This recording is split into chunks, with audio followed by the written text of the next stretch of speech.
which I am very excited about. I am a big Volta fan, so it is going to be very exciting to see Volta in action. We've also got Josh Briggs and Brooks Jensen squaring off against the Creed brothers. The Dusty Rhodes Classic starts tonight. So we've got the Dusty Rhodes Classic. We've got the Creed brothers taking on Briggs and Jensen, I think they're called. Josh Briggs, Brooks Jensen. We've also got Dante Chen returns. I don't remember Dante Chen the first time, to be honest, but he returns tonight. I'm getting all this from their Twitter account. Idris Enofe and Malik Blade will take on Joaquin Wilde and Raul Mendoza of Legado del Fantasma. That is in the opening round of the Dusty Cup. So a few Dusty Cup matches to look forward to. And we've also got Tony D'Angelo providing a memorial service for Pete Dunne. So Tony D'Angelo is going to provide a memorial service for Pete Dunne. We might be hearing from Bron Breakker as well. But yeah, a few matches announced. We might be seeing like Kaylee Ray. I don't know if we're getting any women's tag matches, in all fairness. I don't know that we're going to get any of those on the show. Because they do the women's, don't they? It's not just the men anymore. There are women's Dusty Classic matches, but I haven't seen any of that announced, to be honest. So, yeah, a few things to look forward to tonight. Let's jump into the chat. Hello. Days, did you see reports, said Hasib, on Vince giving up on pushing Finn as a top star? He's just going to be there doing Jeff roles and putting over younger stars, which is a shame. He deserves better. I haven't seen that, to be honest. I haven't seen that. Finn Balor. Is it like... Let's go to news. Finn Balor news. Is this... I haven't seen it. I don't know where that's come from. Cultaholic. 7 hours ago. Finn Balor found himself in the main event picture on SmackDown. The Prince has lost big matches since coming to Raw. According to Wrestle News, WWE are currently using the 40-year-old to get over younger talent. Company sees him in the same role as Jeff Hardy. Vince only views Balor as a mid-card talent. Never saw the Universal Champ as a top star.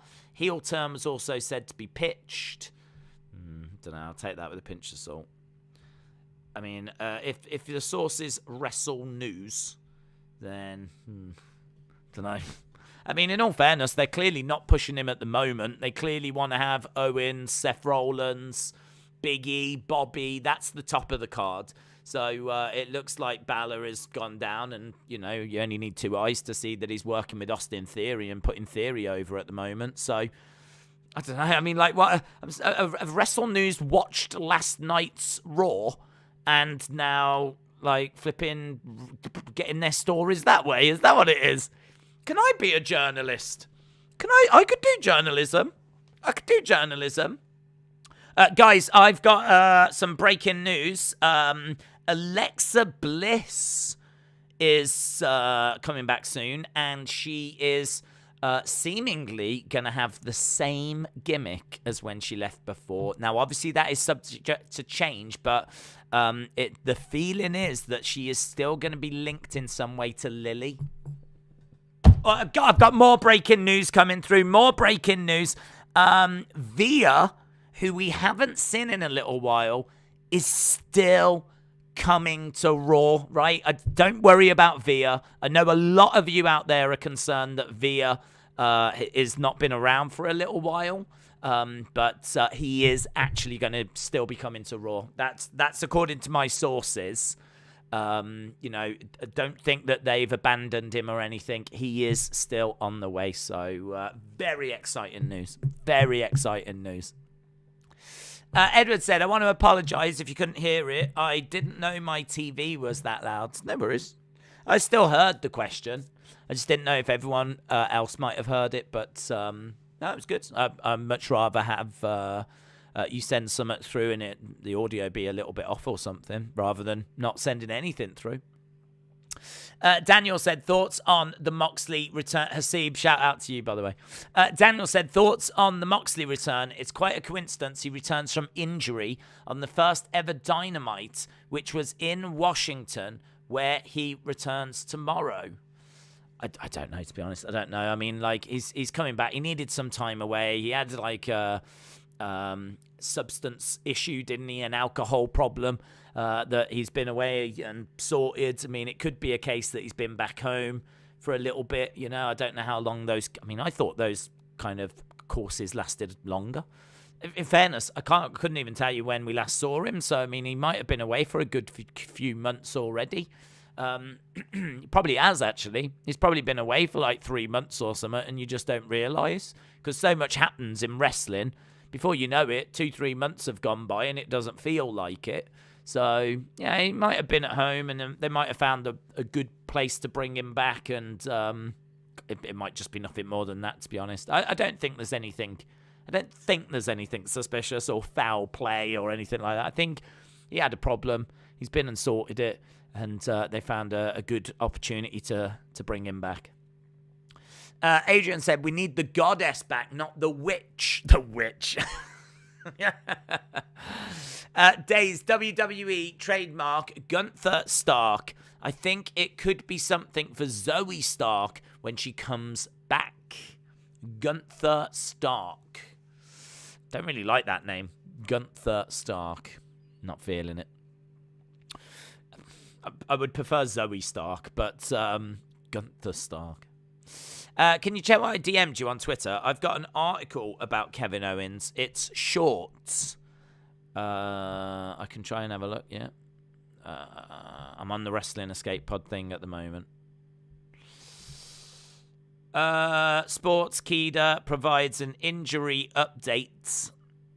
Kevin Owens' latest win on Raw was significant. He pinned Damian Priest. Owens outwitted Priest using injured leg. Host Kevin Owens show. How's your leg? Kevin said, it's still quite tender. I am slowly getting better. Okay, cool. Well done on getting in that article to boy. He's been gone for 3 months. Yeah, he's been gone since. Is it like, I've got a feeling he was meant to be at, was it Full Gear in early November? And so I think he's been gone since early November. And I think he was meant to be at Full Gear, and then he's coming back now, which is going to have been about 3 months. So yeah, I mean, it goes so quick when you don't think about it. Days, I brought new WWE wrestling toys from Smith's. I got Damian Priest, Drew McIntyre, Sheamus, Elias, and Street Profits. Well done. Lewis said, Days, hope you are all right. Are you watching Brentford Man United tomorrow? We are, yeah. I've got to set that stream up tomorrow. It would be a bad move if they tried to turn Moxley heel when he returns. It would be a bad move to turn Moxley heel when he returns. Yes, probably would. If you Google Gunther Stark, you'll find out why the name is controversial. I've just seen, actually, that it's something to do with a Nazi commander. So Jericho has sent a message out on Facebook that it's the name of a Nazi commander. So I don't know, man. I don't know what's going on with all of that. I mean, I'm pretty sure they'll abandon it. I can't imagine that is something that they're going to stick to. Don't know. Weird. I mean, maybe could they have applied for the trademark? And then I can't imagine Vince has signed off on that. Or might they even know? It's a weird thing to not know, isn't it, really? Gunther Stark, and it turns out to be a Nazi commander, and you never knew. And then you just happen to have someone like Volta who's Austrian and has got that kind of SS vibe. Like, I don't know. Yeah, it's not. Doesn't look great. I can't see that going ahead, to be honest. There'd be too much of a backlash on it. Seeb said, this might not bother you, but when Moxley returns, would you like his old theme back as I do, or do you like the new one that he left with? I don't really know the difference, to be honest, because I always have the sound turned down, so I don't really have like an affection for any AEW themes. So I'm not really bothered. You're right. It doesn't really bother me, but it's not because I'm not bothered, because theme music is important, but it's just because like I always have to have the sound turned down, so I never hear it anyway. So if the majority want a certain theme, then I hope it goes that way. You know, people really wanted Jeff Hardy to have a certain theme, so yeah. I didn't realise Finn Balor was 40. I thought he was much younger, said Ethan. Harley said, I can't wait for Volta to lose. Trust Jericho to put his nose into something, says James. This might be controversial because of how big of a star he is, but with Bryan being so eager to wrestle weekly, do you think the TNT Championship would be good for him with how active the TNT Championship is? Do you think Bryan would be eager? Do you think he'd be good with the TNT Championship? I think he'd be all right with it. You could definitely go that way. I wouldn't mind that. I mean, you could, have loads of people go up against him, and he could have matches with them each week. So yeah, I wouldn't mind Bryan Danielson being the TNT champion, but I think you could easily make an argument for quite a few different people as well. So yeah, he'd definitely be in the running. I mean, Daniel Bryan's going to get on TV each week, and one of those runs could be with the belt. Absolutely. Will Moxley be in the Rumble? No. WWE is signing Rock C. I like the Wild Things theme song. James Shadwick said Hardy Boys reuniting in March, and they're going to do a tour. Newton said, I don't like AEW. WWE is better. Alex Bliss Gamer said, I loved Wrestling Escape Pod tonight. I'm glad you enjoyed it. Yeah, I must admit, I cut the end off because I was just chatting away, and then obviously Tommy said, I don't know how it came across though. I don't know if it worked or not, but Tommy said, it would have been really good if when you said, this is what I like, you cut it off. So I thought, yes, that would have been good. So then as soon as he went, this is what I like about Days, then I cut it off. But I don't know if that came across or not. But so I'll have to watch it back. But yeah, I thought it was good. And I thought everyone's submissions were brilliant. So a big thank you to everyone that shared their questions and thoughts. Absolutely open to do that again next week. If anything, whatever goes down really in the week of wrestling, I think it's going to be really interesting. I really want there to be a platform for you guys to send in your questions, send in your thoughts, send in your theories, really send in stuff to get your voices across. And I think that that's going to give the Wrestling Escape Pods maybe a bit of a stronger identity, because at the moment the Escape Pod is literally just carnage, which is fine and a lot of fun, but I think you saw tonight there's a way of still having both. We can still have fun, we can still bring carnage, but we can actually have some kind of structure as well. And I'm really looking for that next week as well. So feel free, if you're watching this and you haven't got a clue what I'm on about, there's a podcast we do right before NXT. It's got its own YouTube channel. It's called the Wrestling Escape Pods. Feel free to drop it a subscribe. And feel free to join us as well and send in your video clips, audio clip, video clip, about 30 seconds to a minute of a question or a theory or a thought. Something could happen during the week and you send through a little thing on it, like, I can't believe this has happened, blah, blah, blah, blah, blah. Or whatever, just send it through to wrestlingdays@gmail.com. So, yeah, I'm glad you enjoyed it.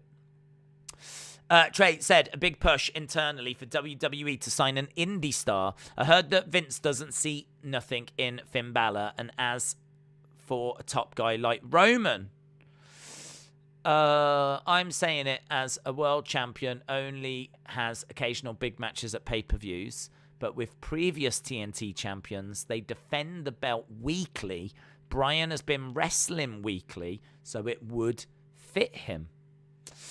Days, by the way, that hair in my video wasn't my real hair.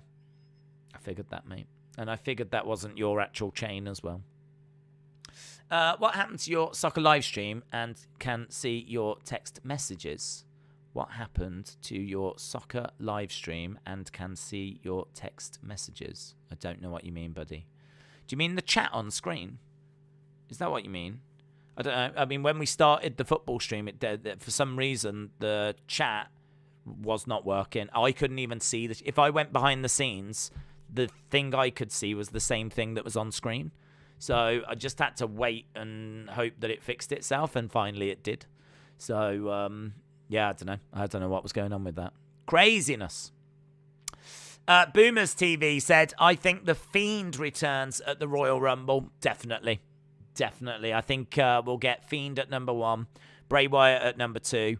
We'll get Huskus at 3. We'll get Ramblin' Rabbit at 4.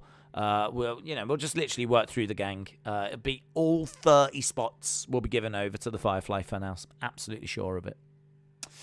Days, would you say Balor deserves better than what he's doing? Do you think Balor goes to AEW one day? Does Balor deserve better than what he's doing? I think that Balor is one of a group of very good, very talented wrestlers. It's very difficult, to be honest, because I kind of feel like, does Balor deserve more? Yes, he does. There's no denying that. He does. He deserves more, right? But how much more is kind of questionable, because like you can't have everyone as the man. You can't make everyone. This is something I think wrestling fans can, and myself, can struggle with sometimes. You know, we've got lots of praise for the Roman story, so I don't think you'd want to change the Roman story. So we have to say that since, you know, Roman came back in 2020, what they've done with Roman has been brilliant, okay? So I wouldn't change that. So that means you've got one championship. You can't have the Universal because Roman's got that. So you've only got WWE, right? Now, with the WWE belt in that time, we finally got Bobby Lashley to the top, and Bobby Lashley has finally had a run. We finally got Big E, a championship run with that belt as well, which was obviously really good that Big E had that run. And, you know, it's been a case that, yeah, okay, we in 2020, we had Drew have the belt. It's where do you fit in another Kevin Owens run? Where do you fit in Seth Rollins again? How do you give Finn Balor another run with the belt? Like, you've got Riddle that's coming up. You've got Damian Priest that's coming up. You've got all these other superstars. You know, before you'll turn around, you'll blink and Bron Breakker will be on the main roster. And Volta will be on the main roster. And, you know, you're going to have all this other talent that goes onto the main roster. So it's like, how do you give people meaningful championship reigns? Because you could just do what you did in the Attitude Era and just switch it every 5 seconds. Do you know what I mean? Just everyone, you get a run, and you get a run, and you get a run. So, you know, you could easily switch that belt around all the time. But the truth of the matter is you don't want to do that because the belt should be protected. So I've actually got a lot of praise for how WWE is not just giving like really short, really pointless title reigns, and instead are giving people, you know, decent runs. Not, I mean, Roman, an amazing run. Roman, one of the best runs of all time. But for WWE Championship, you know, Bobby Lashley had it for a while. Big E, a little while. Maybe could have had it longer. But, you know, it wasn't as if he had it for 5 days and then it got took off him. So they're giving people good title runs. They're giving people opportunities. I mean, I've got to think that eventually it will come back around to Finn Balor, and Finn Balor will get his moment. You know, Roman won't hold that Universal forever, and then we'll get back to having 2 belts. Like, it's really difficult. Everyone wants these people to be pushed, but then, like, a load of people only want 1 title. Well, if you only have 1 world title, guess who's going to be feuding over it? It'll be Roman, it'll be Brock. You'll have Drew up there sometimes. You might have Big E, but you can forget Kevin Owens, and you can forget Finn Balor, and you can forget another Kofi run, or, you know, like, you can go down a list of people that just wouldn't get a look in. So you can't have it both ways. You can't have just 1 world title but then everyone getting pushed. We're seeing how difficult it is to do that with 2 world titles. So do I think Balor deserves better? Yes. I mean, I would be totally down with Balor being the one to beat Roman. I really would. I think Balor as the Demon, I was all right with the Demon winning and being the one to beat Roman. But for whatever reason, whatever the numbers are, it's not working for Finn Balor in Vince's eyes. I mean, it's not as if Balor has come up and just gone straight to that main event scene and been kept there. You know, he's come up, he's had a main event match, couple actually, with Roman. He didn't win those. No shame in that. No problem with that. Now he's gone over to Raw, and at the moment he's having to play second fiddle. But as we said, you know, he might not stay there forever. I would imagine he'll get back to main events. It just, do you know what I mean? The way they seem to operate is, right, put them in the main event. Okay, they've had a run. Call them off. Now we're going to use this person. They can have a run in the main event. Right, cool. Now we'll call them off. Like, they tend to bring people in, give them a little run, then they call them off. And there's like this kind of rotation, really. And it's just not Balor's time at the moment. Like, maybe they've got nothing for him main event-wise till SummerSlam, end of the year. And so between now and then, he's going to have to work with Austin Theory.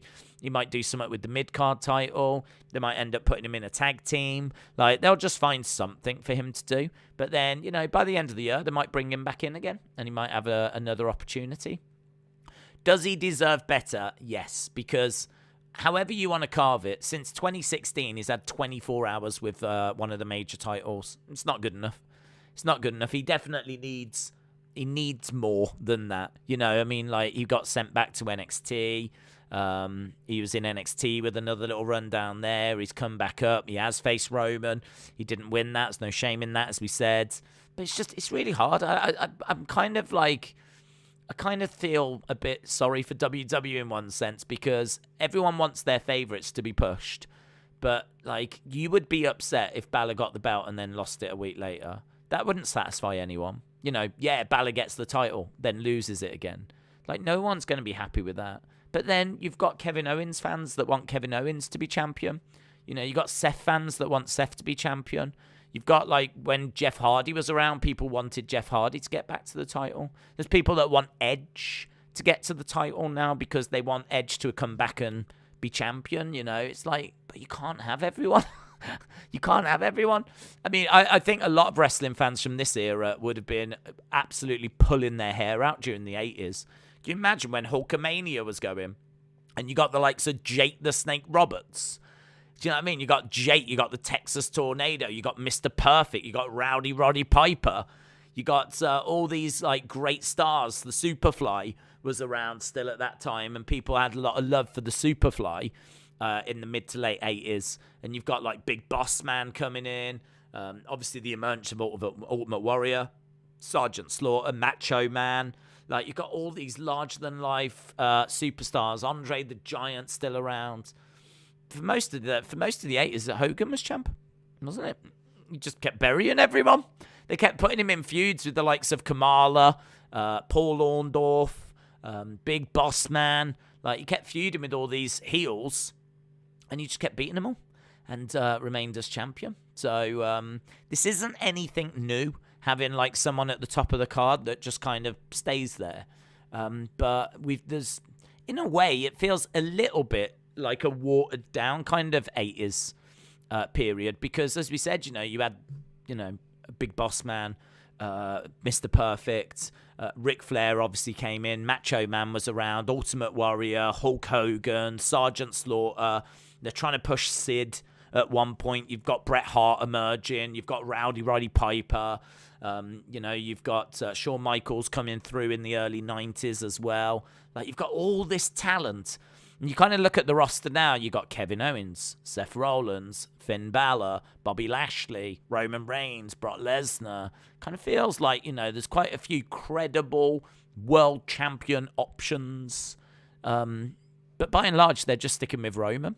Very similar to what they did with Hulkamania.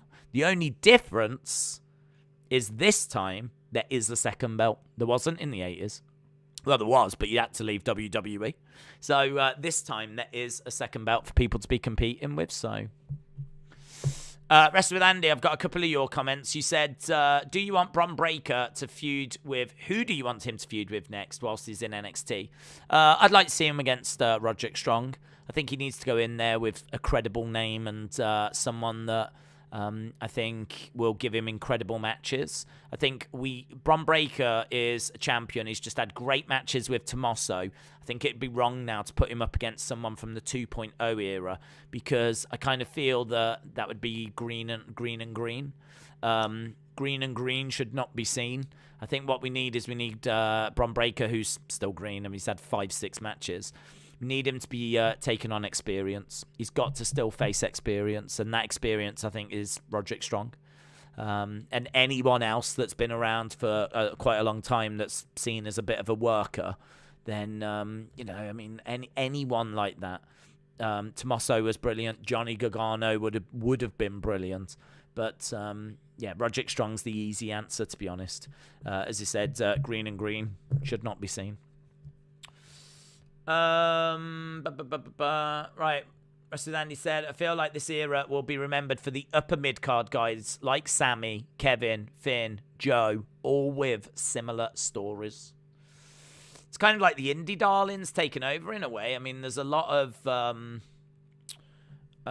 ex-Ring of Honor guys, isn't there, that have kind of come in and really made their mark. You know, you look at CM Punk, obviously, came in about, 7 years ago. He left, but he came in. He was very much of that Kevin Owens era. Owens made his way over. I don't think Balor was in Ring of Honor, but obviously he'd come from New Japan. He'd certainly been very active on the indie scene over here in the UK. It is kind of like indie darlings trying to take over. The bottom line is Vince saw Roman, who wasn't an indie darling, and that was it. He was in love, and Roman's his man. And same with Brock. Brock wasn't an indie darling. I don't think Vince cares for indie darlings at all. Whoever is blowing up on the indie scene is of no interest to Vince McMahon whatsoever. Vince wants to get people that look amazing, that hopefully get it. And that's what Roman is. Roman had wrestling in his family, but he never was, going to be a wrestler. He was trying to be a football star. And that didn't work out, so he transitioned to wrestling, and his education came at FCW. So he went to FCW, got trained there, and then by 2012 was in the Shield and did quite a bit of learning whilst he was in the Shield, in all fairness. So, I don't know, Vince kind of likes to get these lumps of clay that he can mould, rather than, like, fantastic indie darlings like a Keith Lee, who's just of no interest to Vince whatsoever, seemingly. I don't know. I don't even know if the indie thing might be held against them. I wonder if Vince holds it against them. Perhaps if you've come from the indie scene, like Vince kind of looks down on you. Vince is here to do entertainment. This is an entertainment show. He's not interested in people that are here to chase their dreams of being wrestlers. Which sounds crazy, doesn't it? I know it sounds crazy, but we all know that Vince doesn't care for wrestling in that sense. He's here to tell stories. He's here to entertain. He's here for something that will resonate with casual viewers. He doesn't want to put on hour-long epic matches. If he feels like he has to, because he feels like there's a need to, or it's been a while and they want to please the hardcore wrestling fan base that's, maybe still there, then they might potentially give you something like that. But by and large, this is why we're seeing so many talking segments on Raw. This is why Otis and Chad Gable are dressed up in flipping graduation gowns. This is why Maurice is smacking Beth Phoenix with a brick. Because, Vince has always been more into the entertainment than anything else. Jean-Pierre Nelson, shout out to you, my friends. Appreciate the support. Has become a member of the channel, which is really, really cool. Don't forget, guys, if you are a member of the channel, then it does highlight your name in green in the chat so that everyone else can see who the members are. So big shout out to Jean-Pierre. And yes, as we said, we are building towards NXT tonight. Looking forward to it. Should be good. I'm looking forward to seeing Volta. I'm looking forward to the Dusty Rhodes Classic starting. And I've got a weird relationship with NXT 2.0 because I kind of don't mind parts of it, and then parts of it I'm not a massive fan of. Like the Boa stuff. I'm not crazy about the Boa stuff. The is it Wendy Chu, the girl that falls asleep? Like, I'm really on the fence with that. I feel like there could be something there that's all right. I kind of like the idea. I don't mind the idea of her like being asleep everywhere backstage, like just having a nap and being asleep all the time. But I do kind of feel like when it's time to wrestle, I don't mind her coming down in her pajamas either, but I really think when it's time to wrestle, she gets to the ring, she should take the pajama thing off and then like be a wrestler. I don't feel like this needs. I don't want to see her asleep on the edge of the ring, potentially missing a tag. Like, I don't know. I really feel like that. I feel like Orange Cassidy has shown that wrestling audiences right now are willing to go and accept maybe a bit more than usual. They're willing to accept like more of that kind of entertainment stuff than before. And so I think, you know, I look at that Wendy Chu and I see NXT's version of Orange Cassidy, to be honest. James Chadwick said, former TNA commentator Dom West has confirmed his cancer has returned. Wish him all the best and a very speedy recovery. Absolutely. Hasn't he done loads of stuff with New Japan? I think I know him more from there than I do from TNA. But, yeah, absolutely wish him all the best. And obviously we saw JR, good old JR, beat cancer. So hopefully Dom West can do the same. Very interesting thing that people have discovered is Roderick Strong's Pro Wrestling Tees merchandise has just been put back onto Pro Wrestling Tees for sale. Thoughts?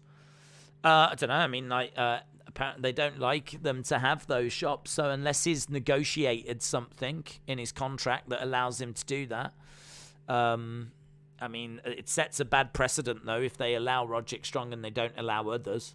So, I don't know. Is he on the verge of walking away or leaving or... I don't know. Hasib said, Days, if Walter makes it to the main roster, would Vince care for him? He's technically from the Indies. Well, I think that there's a few barriers that he would have to overcome. I don't know that Vince is going to be as crazy about him as we are. I do think that Vince has got a real issue with body image and body, how your body looks. So, which, you know, it is important. Volta, dare I say at times, and I absolutely do not mean this as disrespectful, but has been in a shape maybe that Vince doesn't find appealing. Like, I've seen Volta where, you know, he's carrying some weight and his muscles aren't very defined.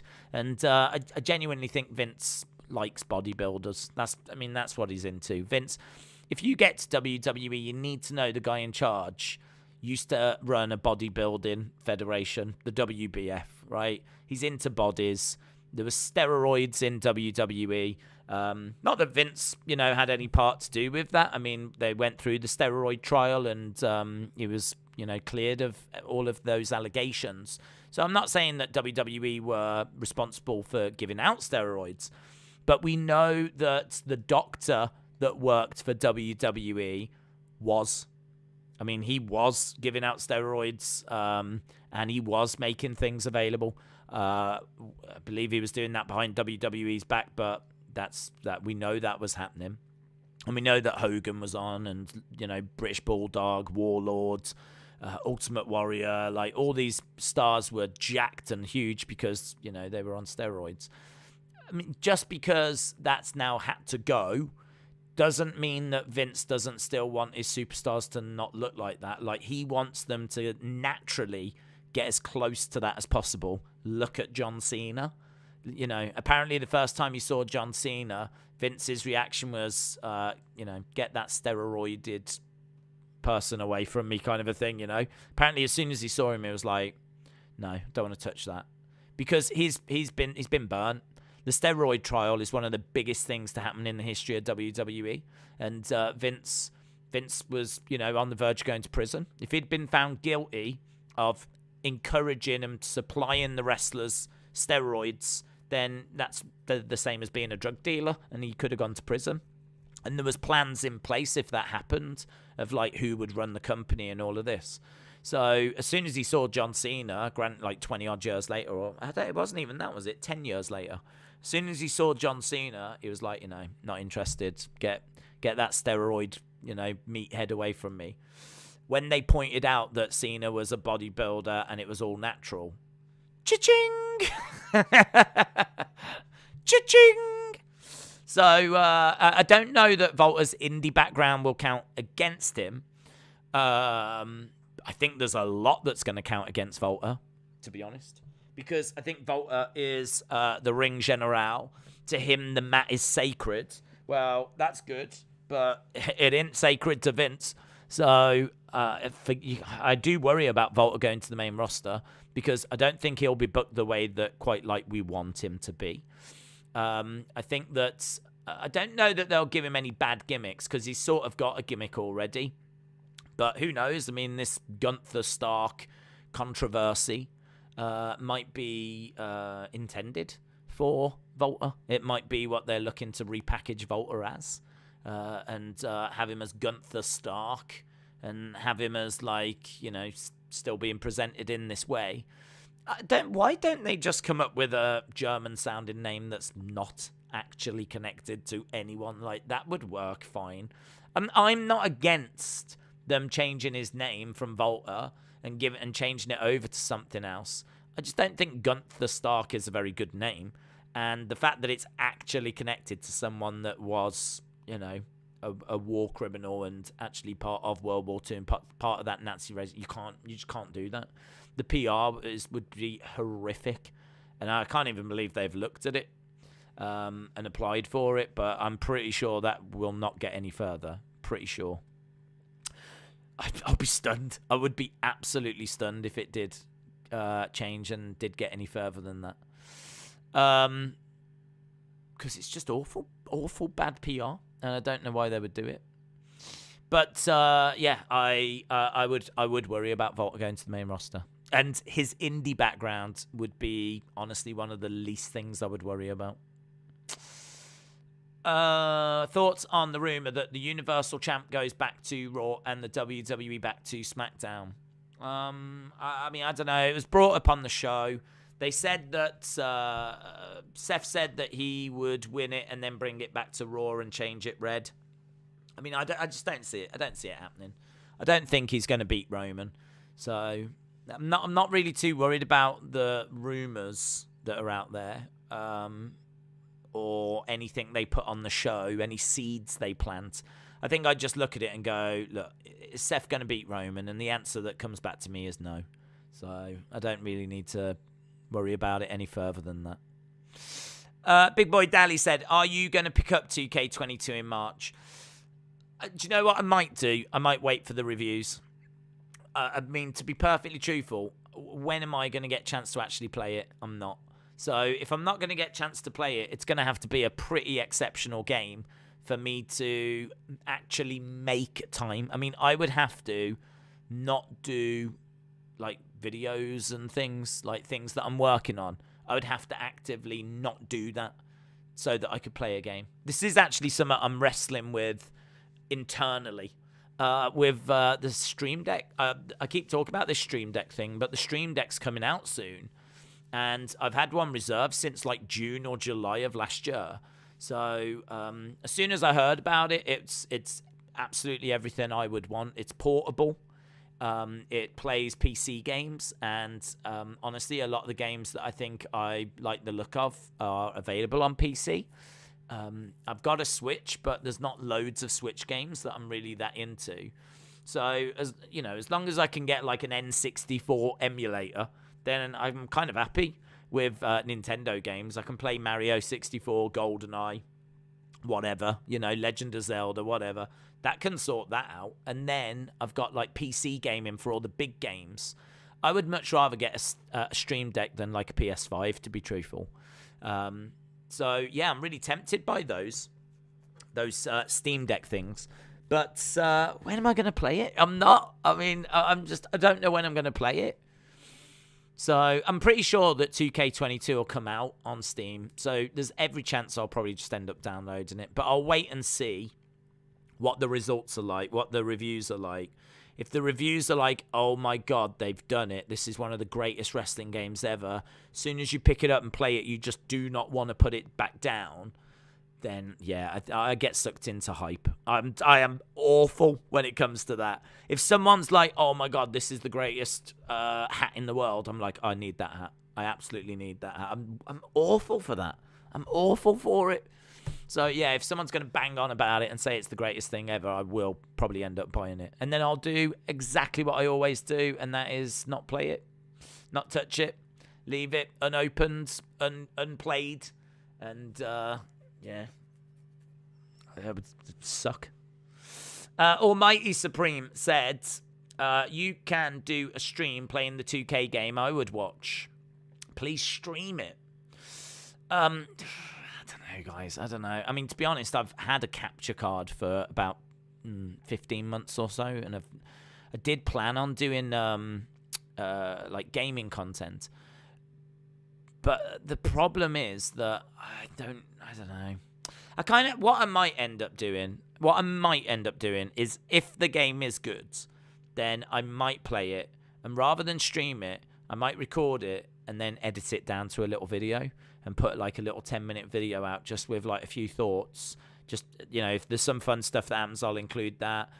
But, I mean, there's channels that are going to get advanced copies that are going to be, there's people that are probably playing it right now on YouTube, like Denkops and whatever. I'd imagine he's going to get a copy, like, probably now and, like, be recording it and all of that. And it's, I think it's very difficult when there's so many big gaming YouTubers to like get a foothold in that. Do you know what I mean? Like, literally, it would just be this community that would probably watch any gaming content that I did, and I don't know that I'd be able to follow it up. I kind of feel like if you're doing gaming, you do gaming. Do you know what I mean? It's kind of like if you're gonna do the Super Bowl, you probably should do all the NFL. Otherwise, who's going to tune in and watch it? So I am going to give that Super Bowl a go. We did it last year and I had fun with it. So, maybe I'd be up for doing like a video or something, but I don't know. We'll have to see what it comes back like. It might be that the game's atrocious. Might be that people are like, this is just as bad as 2K20. I would find that hard to believe. But who knows? I'm very much looking forward to seeing the results. Very much looking forward to seeing those reviews of, the first gameplays and whatnot. Esteban said, N64, you boomer. Do you know what, right? It's funny you should say that, because I am someone that...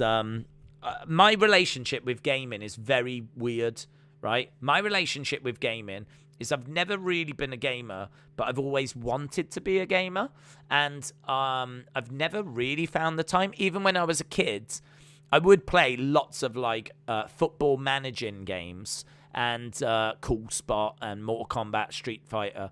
But I'd never like spend, weeks on them or anything. I'd spend an afternoon, the occasional afternoon. But by and large, I was going outside and playing football down the park over the road. So it wasn't like I was like, night after night after night after night getting home from school and playing video games. I didn't. Night after night after night, I was outside playing football.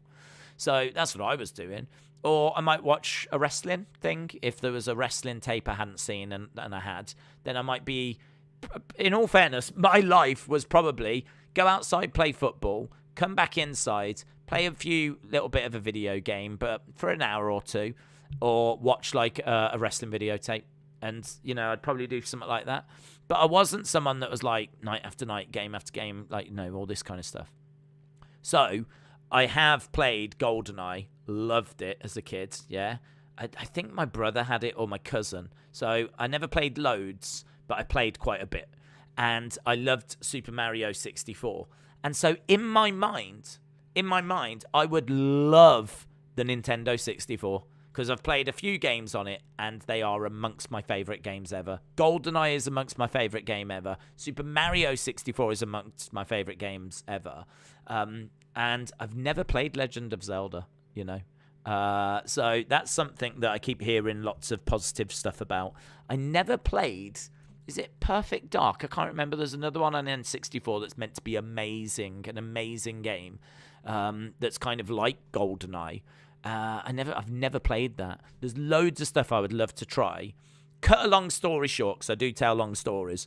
You can get an amazing emulator on your phone, right? And I know I'm not going to tell you anything you don't know, but I only found this the other day because I've had N64 emulators before, and they're trash, right? They never worked. They always froze. They always played up, and I've always wanted to sit down and just play GoldenEye.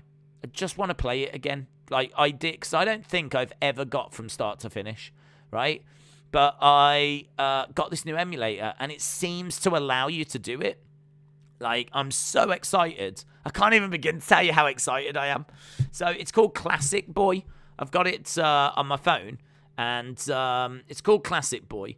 And you can see, like, if I click on start, and it's got it. It's just like a little emulator thing that's on the phone, but it works really, really well. Like, really, really well. It does, like, a really great job. And like there, look at this. Honestly, I can't even begin to tell you. Like, I've played emulators before a long, long time ago, and they were trash. Like, you would get to the start screen, and it would be jittery, and it would keep freezing, and you'd look at it, and you'd be like, oh, that's no good. Like, it was just awful.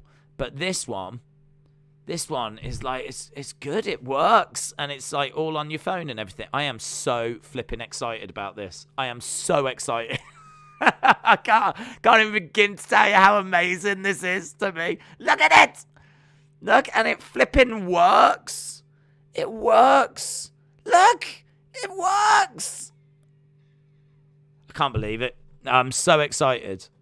So I've downloaded GoldenEye, and if anyone's watching, I do own the game. Don't ask me to show it because I don't know where it is, but I have owned it. I think my brother owned the N64, and he did own GoldenEye. And, my God, I'm so excited. So I might be a boomer, but I'm an excited boomer because there's loads of games that I definitely want to play and try out. Days, Adrian K subscribed to my YouTube channel. Amazing. Football Manager is one of the best games of all time. I buy it every year, and I learn a lot about football. It made me appreciate the game, said Jilly. Horatio Mine said Super Mario Odyssey, Breath of the Wild, Bloodstained, Super Mario Galaxy 1 and 2, and The Messenger. Days, would you rather get a stink face by Brock Lesnar or power bombed by the Shields? Power bombed. Don't judge me, but I'm a huge Toxic Attraction fan. Each to their own, bud. Each to their own. I love that GoldenEye game. Same, man. Same. Honestly, there's so many N64 games that I want to play and try that I've just heard such great stuff about. And I'm sure they've aged horrifically. And, you know, I might play them and I might be like, God, this is dull. You know, this has not aged very well at all. But I'm so more excited about that than like the PS5 and the Xbox and whatever else is out. So, yeah, what I would love is to try and find some time where I can just play some GoldenEye.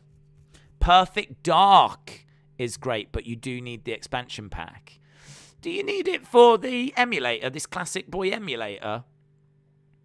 Because maybe they found, because maybe, I don't know if you do or you don't. I don't know. I was kind of thinking, like, you're not going to need expansion on your memory for your phone. Like, your phone is like 1 billion times more powerful than the N64, isn't it? No Mercy in WrestleMania was awesome. No Mercy I played quite a bit of as well, yes. I never had it, but I played it. Again, I don't know if I can't remember if it's my brother. It must have been my cousin. It was either my brother had it and I rarely played it. And I can't believe I rarely played it. Or my cousin had it and so I only got to play it once in a while when I went round. Don't know. GoldenEye is the GOAT of all games. I'll rock bottom anyone that denies it. I would recommend Retro Arch for all those retro gaming needs, says John. Quinn said, I spent so many nights with friends huddled around a TV playing GoldenEye. I remember the trying to get the golden gun in the multiplayer. You see, I played a lot of the multiplayer rather than the campaign. So I really want to play the campaign. And I played the first level of the campaign. But the problem was you'd play and then someone would come along and you'd be like, should we do the multiplayer? And then you play the multiplayer. So, yeah, I want to play GoldenEye. I've never completed Mario 64. I've got like a decent way through. But I'd love to like play that as well. But yeah, I mean, I'm geeking out, man. This all started because we got asked, are you going to get 2K22? The answer to that question is, I don't really have time. And if I did have time, I really want to play GoldenEye. I really want to play GoldenEye. That's where I am. And I am a boomer and I don't care. I really want to play GoldenEye.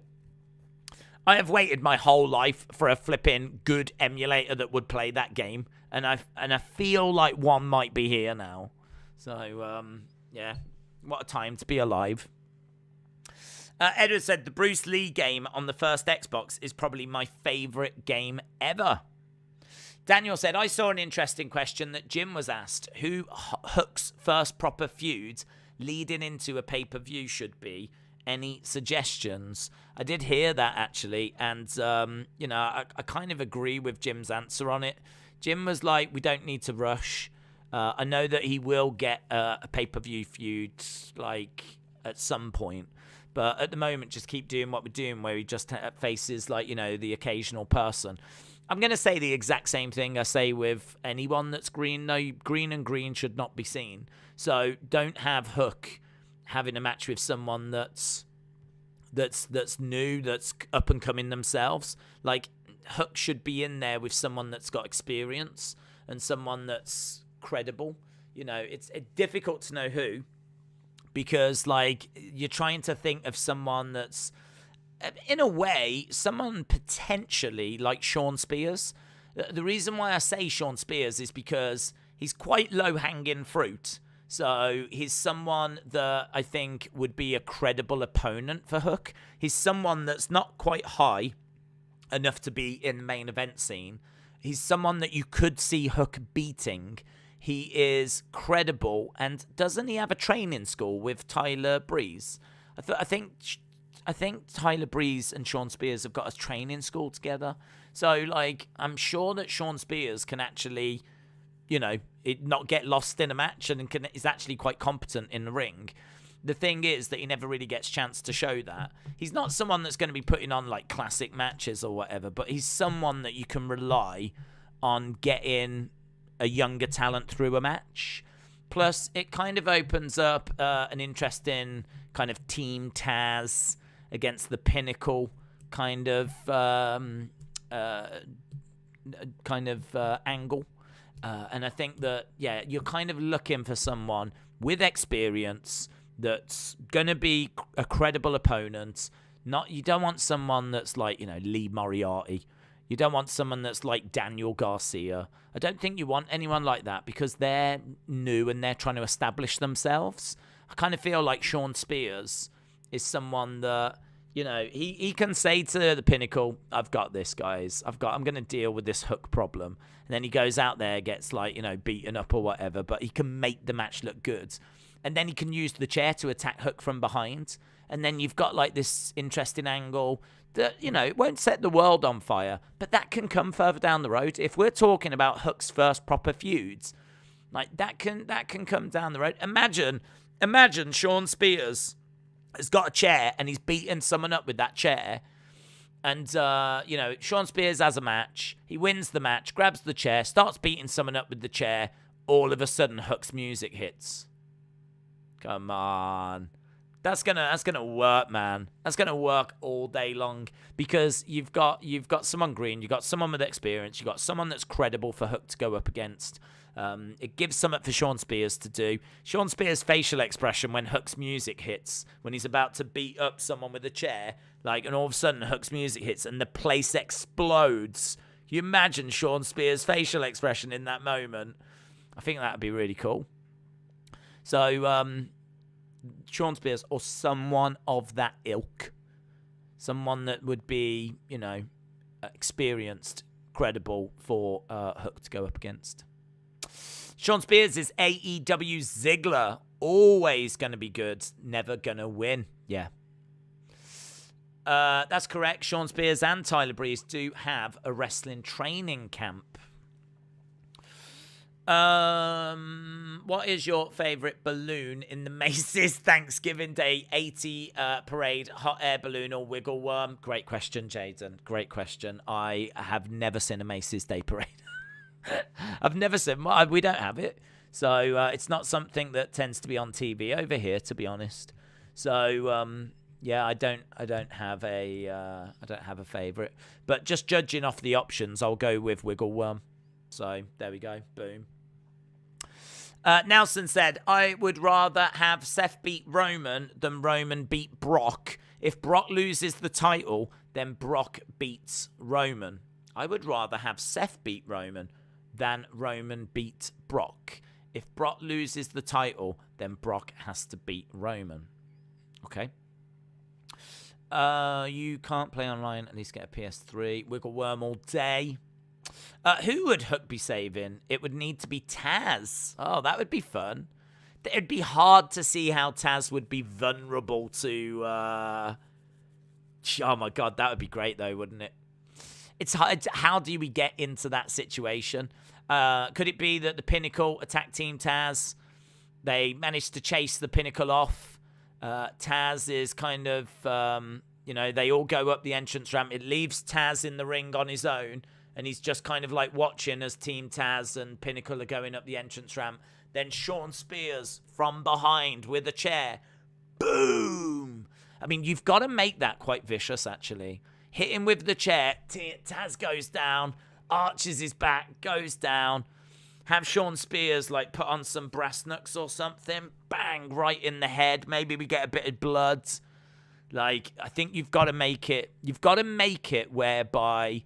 Hook, because Taz is a monster and he should be able to look after himself, but there has to come a point where Hook's like, no, he needs me. There has to come a point, and I think unless one chair shot from behind, I'm not sure would do it. I kind of feel like you're going to need to just go that little further, and I think like have Pinnacle and Team Taz battling on the entranceway, have that leaves Taz in the ring on his own. Sean Spears from behind, bang, with the chair, the chairman. And then, like, you could use brass knucks or maybe drive the edge of the chair into his head. Cut away when we cut back is busted. And then he goes to do another one and boom, Hook's music hits. I love that.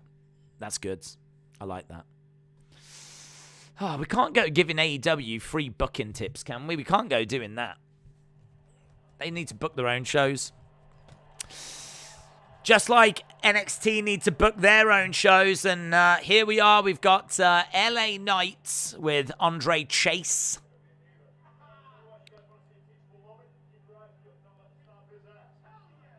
Here we go. LA Knight has arrived, pulls up in his car.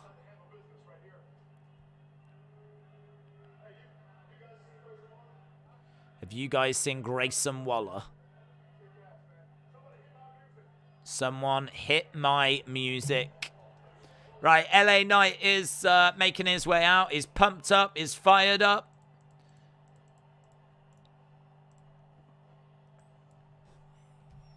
LA Knight would be all right for Bron Breakker as well. Again, I kind of put LA Knight in that. Same category as Roderick Strong. I love LA Knight, says Justin.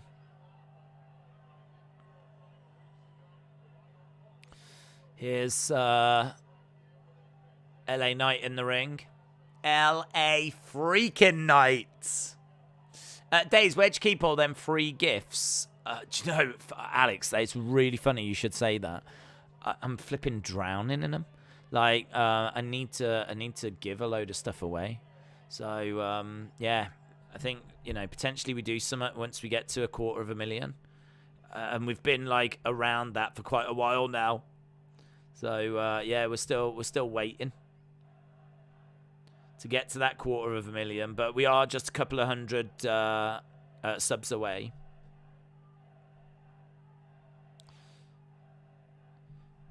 Okay, LA Knight in the ring, about to do a promo. Did you see Thunder Rosa train with Cyborg the other day?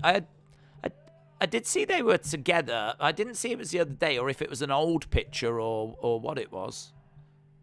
So, very cool if that was the other day. I know she's done MMA training before. Let me talk to you.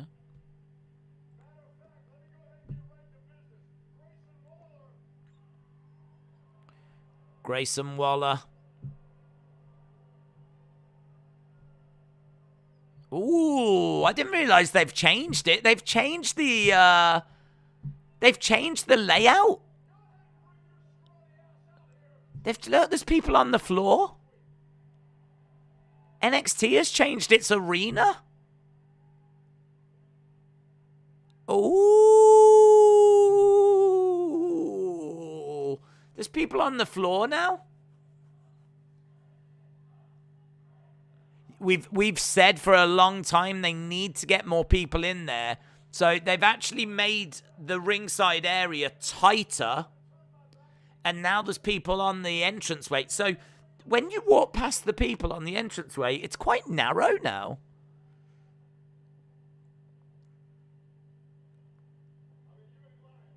Look at that. I mean, there doesn't look like there's much room now on the outside. How the flip are you going to do a suicide dive or anything now? Blue ropes, blue ropes. They look close to the... They look really close to the ring. Really close.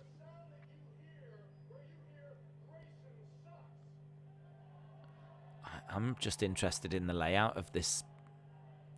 See, that looks more like NXT of old. There looks like there's more people in there now.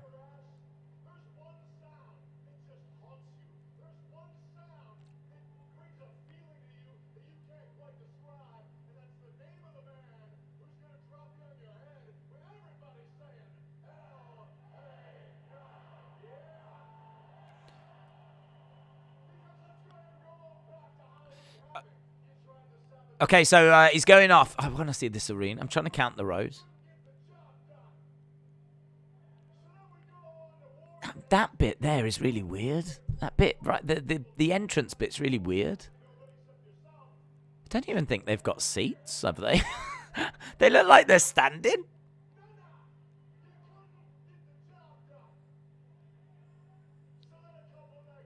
I'm looking forward to the match in this arena. A suicide dive into the crowds. Yeah. NXT 2.0 is all new days. There's lots of fans. I like what they've done with the arena a lot. It's better. And it feels more like NXT of old with just more people.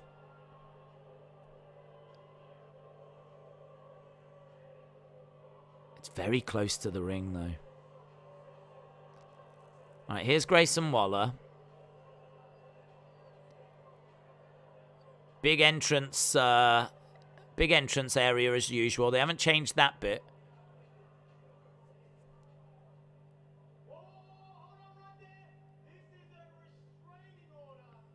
He's got a restraining order.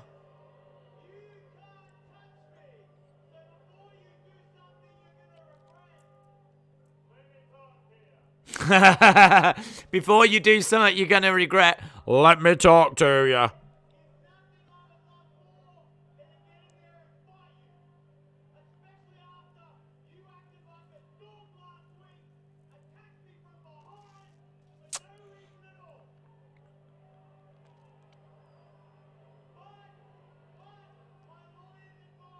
My lawyer has advised me.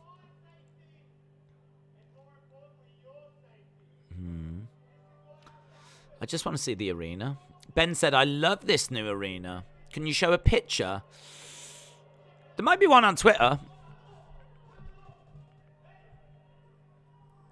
I wonder if there's a picture on Twitter that kind of gets it a little bit more, captures it a bit more than what I can describe it. God, I put in NXT, the first flipping thing that comes up is a pretty much naked picture of Mandy Rose. And again, God, do one.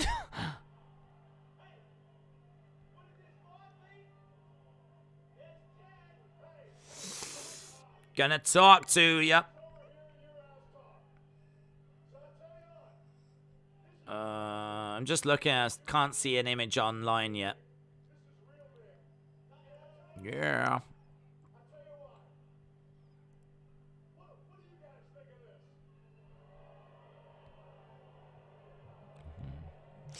NXT stole blue ropes from SmackDown.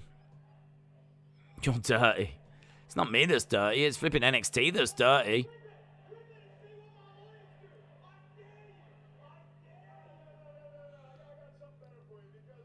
I wonder if I can get... Can I take a picture this way? I'm going to take a picture of the screen I'm looking at. Yeah.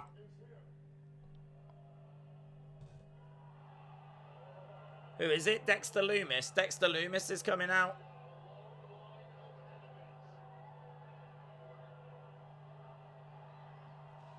It's just this, and he's behind him as well. There's no great images that I can take. Dexter Lumis is making his way out. The only criticism I have is the barricade looks about 3 feet from the ring. It's really close. It's really close. Oh. I mean, look. You see? So that's the entranceway now. It's not a brilliant picture, but can you see, like, it's a lot more, like, you see, as you walk down that entranceway, you've got people right next to you, right there. And it's more of like a proper ringside area now with people on the floor. So it's a lot more kind of traditional in its presentation than how it was before. So you've got that picture. That's Lumis with Theory and LA Knight in the ring. And then you've got these people on the floor. I might be able to find... Do you know what I've just seen, actually? I've seen an image from that kind of same angle of what it used to look like. So you can get an idea. Maybe we can compare it to how it used to look. There. Look, that's what it used to look like, kind of from that same angle. You see, like, how much room there was before. When he's on the floor there. Look at all that space when he's down on the floor. And so they've really filled it now. It's gone from all of that room on the floor to now they've filled it with people. And now you've got, like, actual people down on the floor. But the gap that Grayson Waller is standing in, it doesn't look too bad where he's standing, actually. But it feels quite tight. It feels quite tight. That new barricade is closer to the entranceway to the ring. I like the see-through barricades. It's different. Yeah, that is different, yeah. It looks like a mistake. That's more like a Raw or SmackDown crowd. It's better than before. Do you know, the only thing I would say, though, is the one thing they can't change, because they can't change it, I wish it had more height. Like, it kind of feels like it starts quite low and then spills down to the floor. This is fine, but it needs to go back a bit more. Like, it needs to go higher a bit more. But for some reason, like, they just can't fit any extra rows. They clearly can't fit more rows up. So they found a way of putting more rows down, which is better. It's more people, and it feels like there's less space. The crowd felt a bit too far back to where the ring was, you know? The crowd felt a bit too far back before. So I do like the changes. It maybe feels maybe a little claustrophobic now. Maybe it feels like the people are a bit too close now. And I think it still doesn't fix really the problem that I think there needs to be more people going that way. It kind of feels like the building's just a touch too small, to be honest. It kind of feels like they need another 3, 4, 5 rows to go up. But they can't go that way. So, I don't know, man. I feel like... I kind of feel like we're getting closer. But do you know what? Do you know what was perfect? Full Sail. Full Sail. Full Sail was perfect. That's what we're trying to recreate. It feels like we're trying to recreate Full Sail.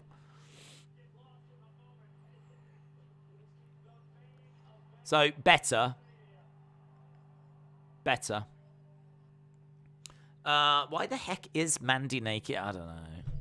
If you search NXT, the first thing that flipping comes up is a semi-naked Mandy Rose. Yeah, I'll show you. That's the first thing that comes up when I type NXT. My first response is that, or the first thing that comes back is that. Who's ready to see the hottest champ tonight? Dana Brooke on the show. Right, we're underway anyway with Dexter Lumis against Grayson Waller. Suicide dives are dangerous now. Well, hopefully they don't do them. I am totally fine if suicide dives stop in 2022. I do not ever need to see a suicide dive again in my life. I'm done. I'm done. I'm all suicide diving out. Waller versus Lumis. I think the only person that legally is allowed to do a suicide dive is Darby Allin. That's it. If your name's not Darby Allin, you're not allowed to do a suicide dive. Electric Gavy said, LA Knight is really good on the mic and promos. I could see LA Knight and MJF in a good promo against each other. Days Raw is going to Sci-Fi in February. I'll take it. Oh, I wondered what everyone was going on about. Oh, you're going on about that picture? Settle down, guys.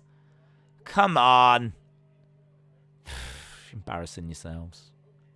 Shola said, wow, is it true about SmackDown ratings? They still have Roman, so that's why it's still doing 2 million. Is it true about SmackDown ratings? I don't know. What's happening with SmackDown ratings? Let's go to Brian Alvarez.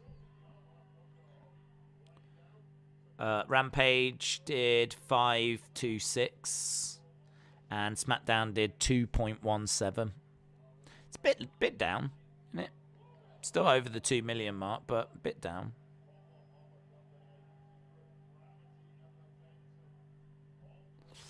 Right, we're underway with Lumis and Waller. What the latest info is on ratings.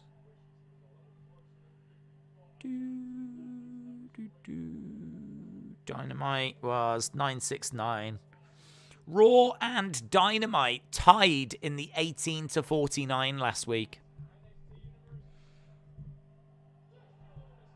There we go. If SmackDown had the tribal cheese, it would be doing better. How does SmackDown do 2.1, which is 600,000 extra viewers? They sometimes double Raw in ticket sales. Why do you think Raw doesn't get that attention? I think that Fox is a bigger network, and I could be wrong, but Fox feels big time, and I kind of think that Fox is one of the major networks. USA might be as well. I could be wrong, but I feel like Fox is bigger. So Fox, being on Fox, I think massively helps. I think having Roman massively helps. You know, Brock's been on SmackDown as well. I know that he's been getting used on Raw. But, I mean, it might just simply come down to the difference between Fox and USA. You know, I mean, we see SmackDown go to FS1 and it dies a death, doesn't it? Still got the same people on it, but it absolutely dies a death. When it goes to FS1, it can't do 1 million.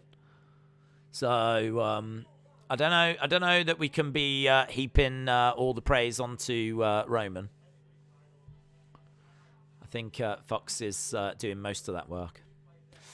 Fox is huge compared to USA. Okay. USA Network is a major network as well. Days, the commentary table has moved. Oh, I haven't noticed that. Fox is one of the big 4 channels. Every TV has it for free. Ah, here we go. I'm always fascinated by that. We did a little thing. We did a little bit on the Wrestling Escape Pod where we spoke about the free channels in America. See, here in the UK, you get 5 channels. The thing is, a lot of TVs have like Freeview built in, and Freeview kind of gives you quite a few channels as well. So honestly, if you bought a TV now, I wouldn't even know how many channels you got. Back in the day, you know, it used to be you got 5 channels in the late 90s, but now with Freeview, that tends to be built into most TVs. And so there tends to be like a digital element to most TVs now that will give you, you know, a good 20, 30 extra channels as well. But really, in the UK, there's 5 channels. And Channel 5, people only watch fleetingly. There's basically 4. BBC 1, BBC 2, Channel 3, and Channel 4. Channel 3 is called ITV. So BBC 1, BBC 2, ITV, and Channel 4. Those are the big ones. If you could get onto them. And wrestling isn't, in all fairness. The only thing that's even close is AEW, which I have seen being repeated on ITV at like midnight on a Tuesday or something. But I don't think there's too many people watching at that point. And it's not live, it's just a replay of it. Days, I might be stating the obvious, but I can't wait for the Rumble. Daniel said, I agree with everyone. Fox is free and it draws a larger audience than USA Network. Shola said, I didn't know that USA was cable only. That makes sense. Days, what is your opinion of Grayson Waller? I think he's good for how new he is. We haven't seen much of him before 2.0. So considering he's not been around much, I think he's a good talker. He's got a decent physique. I've seen him have some decent matches. Yeah, I mean, I think they're quite high on him. You know, he's been in a program with AJ. And as I said, you know, seen some decent matches from him. I think he had a great match with Tommaso. So, yeah, I think he's got quite a bit of promise. I mean, him there talking about he's been speaking to his lawyer and all this. I mean, you could see that playing out on Raw. Do you know what I mean? I feel like I was watching a little Raw segment. I'm maybe not crazy about him because I don't know that there's much to get crazy excited about. He talks with confidence. He's very good. I mean, considering how new he is, I think, you know, he's just going to get more confident. And I think he's going to be a very good superstar.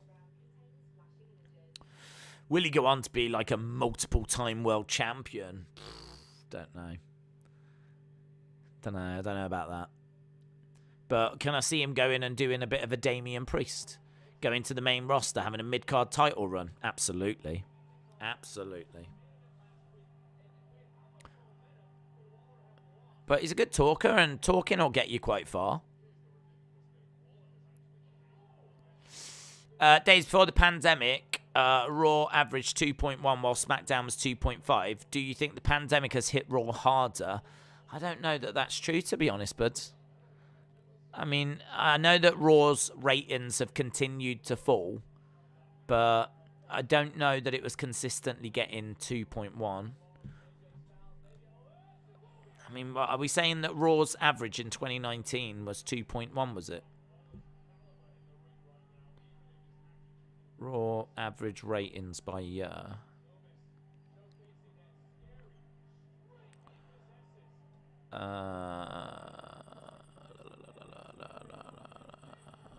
Jesus.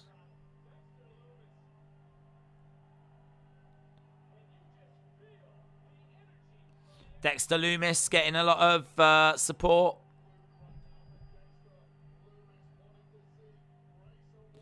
I found a graph that's got lots of information on, but I don't. Does it go all the way back to 2019?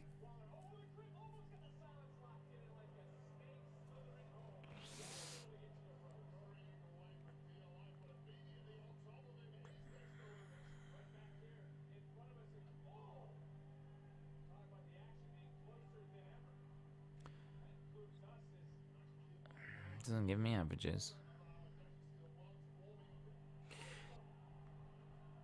Don't know. I can't quite see it. If you're telling me that, I'll believe you. Because I do remember Raw doing 2 million. I couldn't say that was the average for the year though. But if you're telling me it is, then fine. Do I think the COVID has hit Raw harder? 1, 2, 3. Probably. Mainly because I think people know what to expect with Raw on USA. Whereas, it might be that Fox and SmackDown are still relatively new. I mean, I can't quite remember when they moved over to it. Someone in the crowd that provided a distraction here. Who was that? Is that Veer?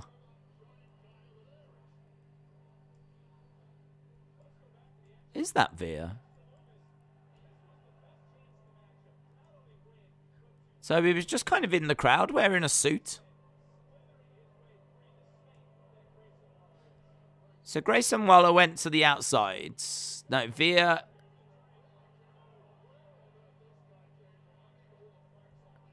I don't think it is Veer.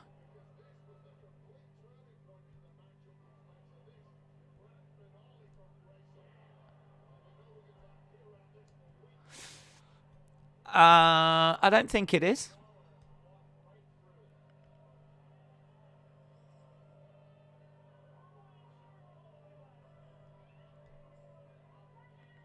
This is my insurance policy.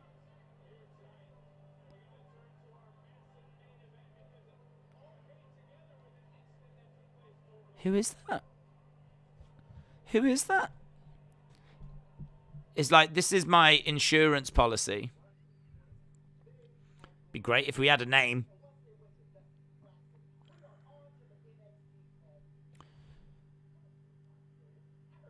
Grayson takes down Dexter Lumis. There's Volta. There's Gunther Stark.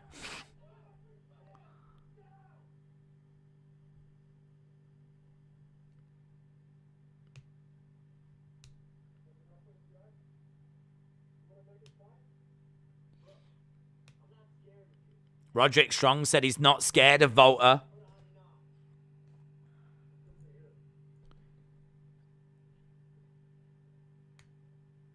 Volta says that's good to hear, but you should be scared. He feels big time, doesn't he, Volta? He does feel big time.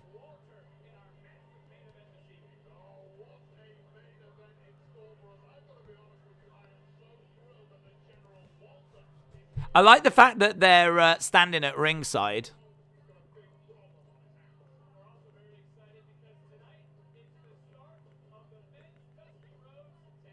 I like the presentation of this is better. It's better. The ringside area is better. It is an improvement. And them standing there like that is better.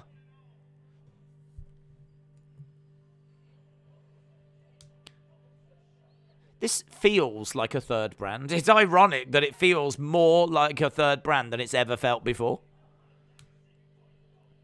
Like, the presentation of it just seems a lot slicker, dare I say? Look at this video package. That was via tag team partner from Indonesia. AEW, for some reason, can't get live on a Wednesday at 1 on ITV. I have no idea why not. What do ITV show at 1 a.m.? Cody, for the last 2 years, spoke on trying to work on it, but they wouldn't budge. I think it's like a late night. I think it's a late night shopping thing, to be honest. Which they probably get a fair bit of money for. I think it's that. So I think, like, if you turn on ITV... Wow. What time is it now? It's 1 now. Let me go to ITV. ITV Hub. We'll have a look. I mean, I know it's a different time, but... Watch live. Yeah, it's going to be that. Look. On ITV right now, 12:35 to 3 a.m. Shop Ideal World. So it's basically 2.5 hours. It's 2.5 hours of a guy in like a studio going, guys, we have got some wonderful items for you this evening. Now, if you have been thinking of shaking off those Christmas pounds, then we have got this absolutely wonderful wobble board for you. And I know what you're thinking, what's a wobble board? Well, it is actually an electro kind of magnetic device that is going to work through the body to really eliminate all of those very stubborn fat cells. So we're going to be having a look at that in some detail. That price has crashed. It's actually gone down by £100. So we've got, Tony, how many of those? We've got 27 of those left in stock. Only £20,000 each. That's all they are, £20,000. We've got just 27 left. So we do obviously offer credit and things along those lines. So I'm sure that the people on the phone lines can work something out with you. But yes, get your wobble board right now. Tony, how many have we got? We've still got the 27 left. We've still got the 27 left. So it's not like that. So it's basically that, and it's just people trying to sell stuff. And AEW can't beat that. AEW can't get past that. Right, we've got the Creed brothers. There was people in the crowd holding up Creed cloths. So that's a new thing. Shopping day. Welcome to the QVC Days' shopping channel. So, yeah, that's what's on at the moment. I'm rooting for Ivy, said Erase Your Mind. Blaze Radio said Sense Day is £20,000. I want my wobble board! Dude, honestly, if you've got stubborn fat cells and you have tried everything to get rid of them, we've all heard about these latest fad diets, and we also know that they don't work. We have to face facts.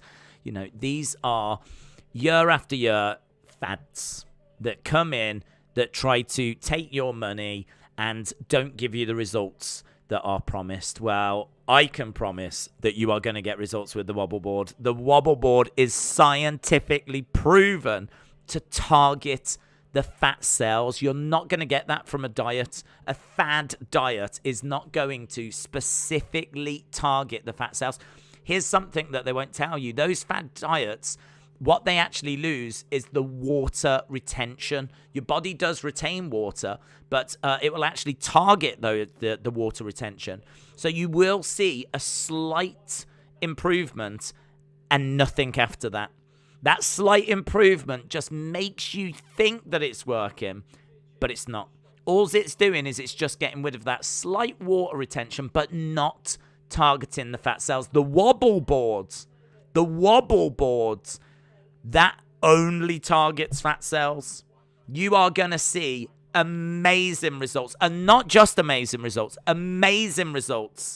that will improve over time. Actually get better over time. You will see your body transform and become more of the person. You will be more of that person that you hope to see in the mirror, that we all fight to see in the mirror.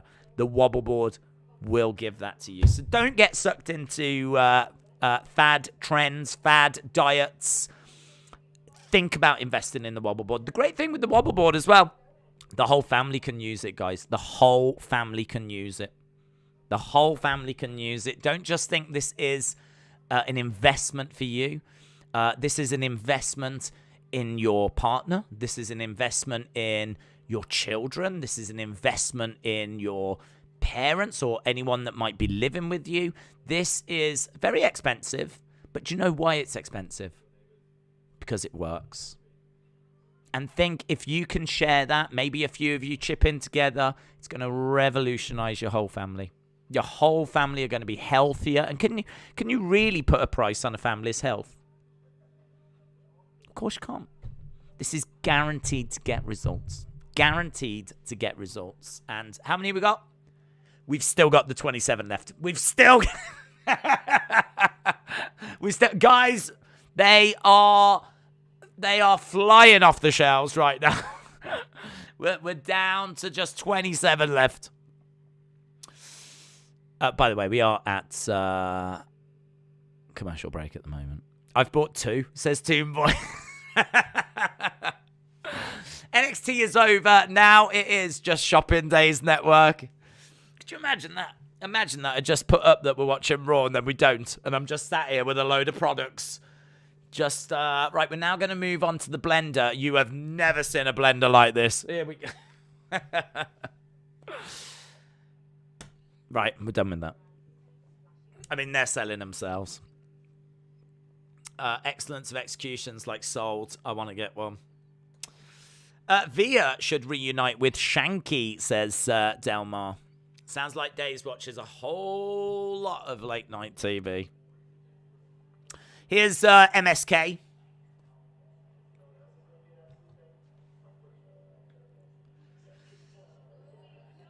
Jacket time.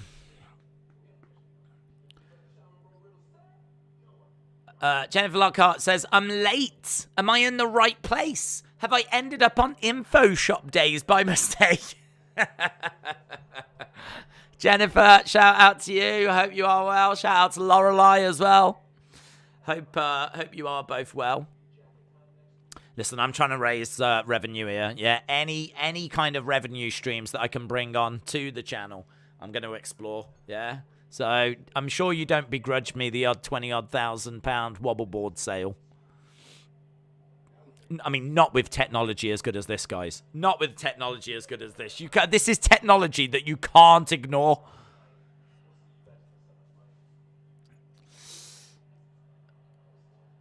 Okay, so MSK. What is that shirt? I don't know what that shirt is that he's wearing.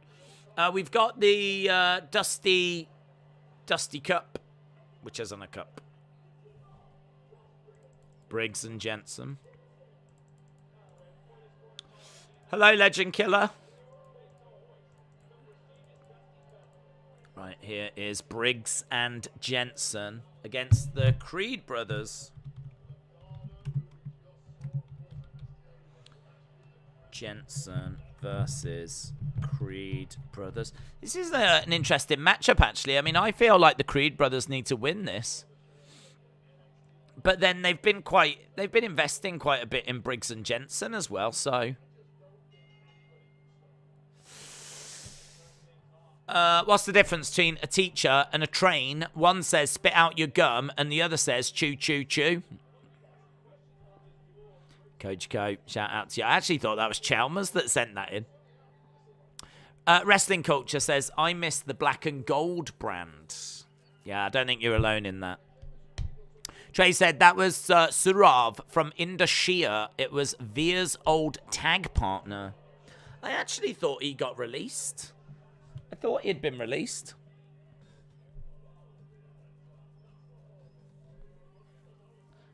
Why did they split them up then? Was it really him? Surav.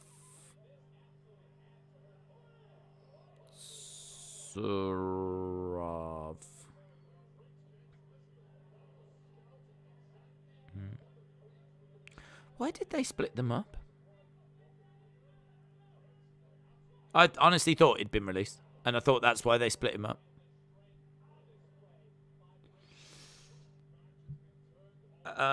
In 2021, Roku would be called up to main roster, aligning with Jinder under the name Veer Mahaan, thus ending this team. So Veer got called up on his own, and it just left Surav just kind of like kicking around in NXT all this time. God, he looks great though, doesn't he? He looks really good. So I'm looking forward to seeing what they do with him. I don't know why. For some reason today, I think everyone's been released. On the Wrestling Escape Pod, I thought Drew Gulak had been released by WWE, and then I was told he hasn't.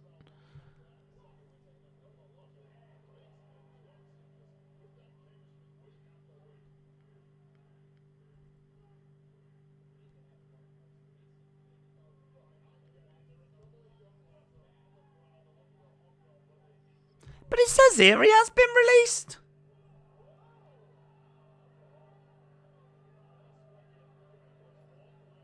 Oh, but then Drew Gulak re-signs. Oh, my God. So he got released, then he re-signed. Is he with them now? Yeah, he is. According to his... Oh, my God. I still can't believe he's still with them. Where is he? Where is Drew Gulak? God. He must be training Veer or something.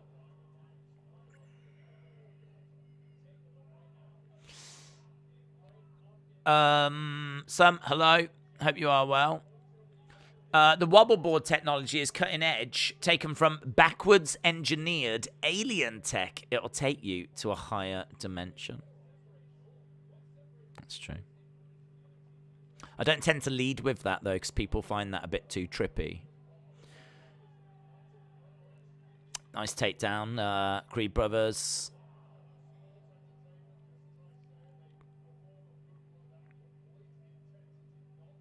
Bit of blood on the mouth for one of the Creed brothers here. I forgot Drew Gulak was even employed. Didn't you know about him re-signing? You always think he's been released. This isn't the first time you thought he was released. Really? I can't remember. I mean, I don't know why. In my head, I thought he was released. And then you're telling me that we've had this conversation before, and then my brain's gone, yeah, it's been released. I don't know. I think it's, if I just don't see them for a long time, I think they've been released. Daniel said, am I watching NXT or you promoting a wobble boards? Bit of both. Guys, the best way to enjoy NXT is while sitting on a wobble board. Strikes coming in. Some Solution, shout out to you. Have you seen the new Brock Lesnar shirt? I have not. Is it being modelled by Drew Gulak? Is that what he's doing these days? Because it ain't wrestling. Apparently it's working the flipping merch stand at Under 12's Beyond Wrestling show. Back elbow. Is it these ones? I just went on to Euroshop. It's kind of fun, isn't it? It's kind of funky.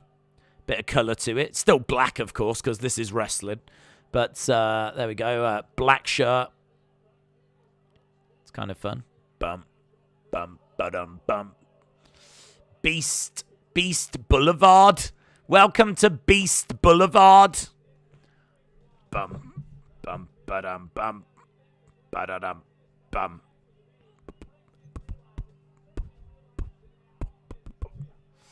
Beast Boulevard. Creed brothers, again, working together. I hope Creeds win this. Going for the pin. 1, 2, 3. And the Creeds do. Yeah.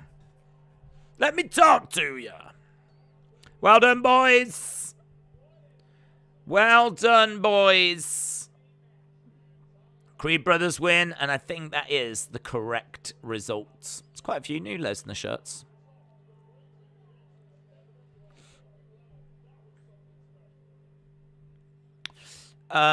Into the new barricades. Yeah, looks better. A step in the right direction.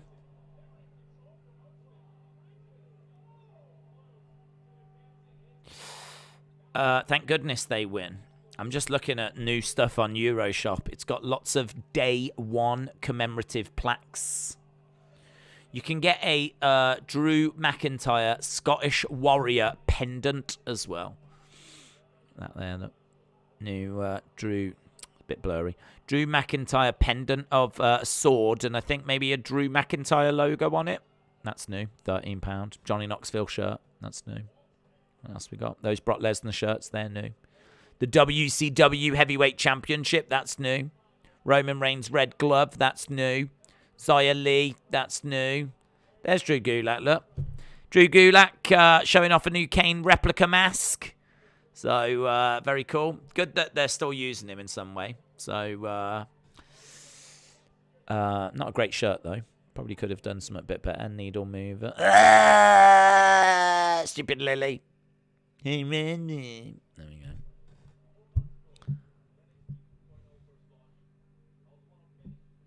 go. Dante Chen. Did he say 4 months ago? Is that how long 2.0 has been around now? 4 months. Flip. It's a long time, isn't it? Do you know what happened to Timothy Thatcher? He got released. A leg injury put me out of action.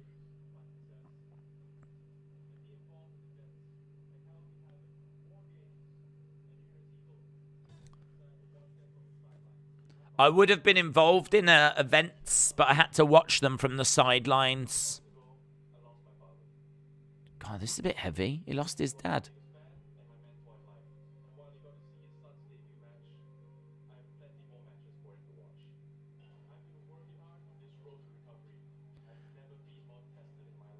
I've been working hard on my road to recovery.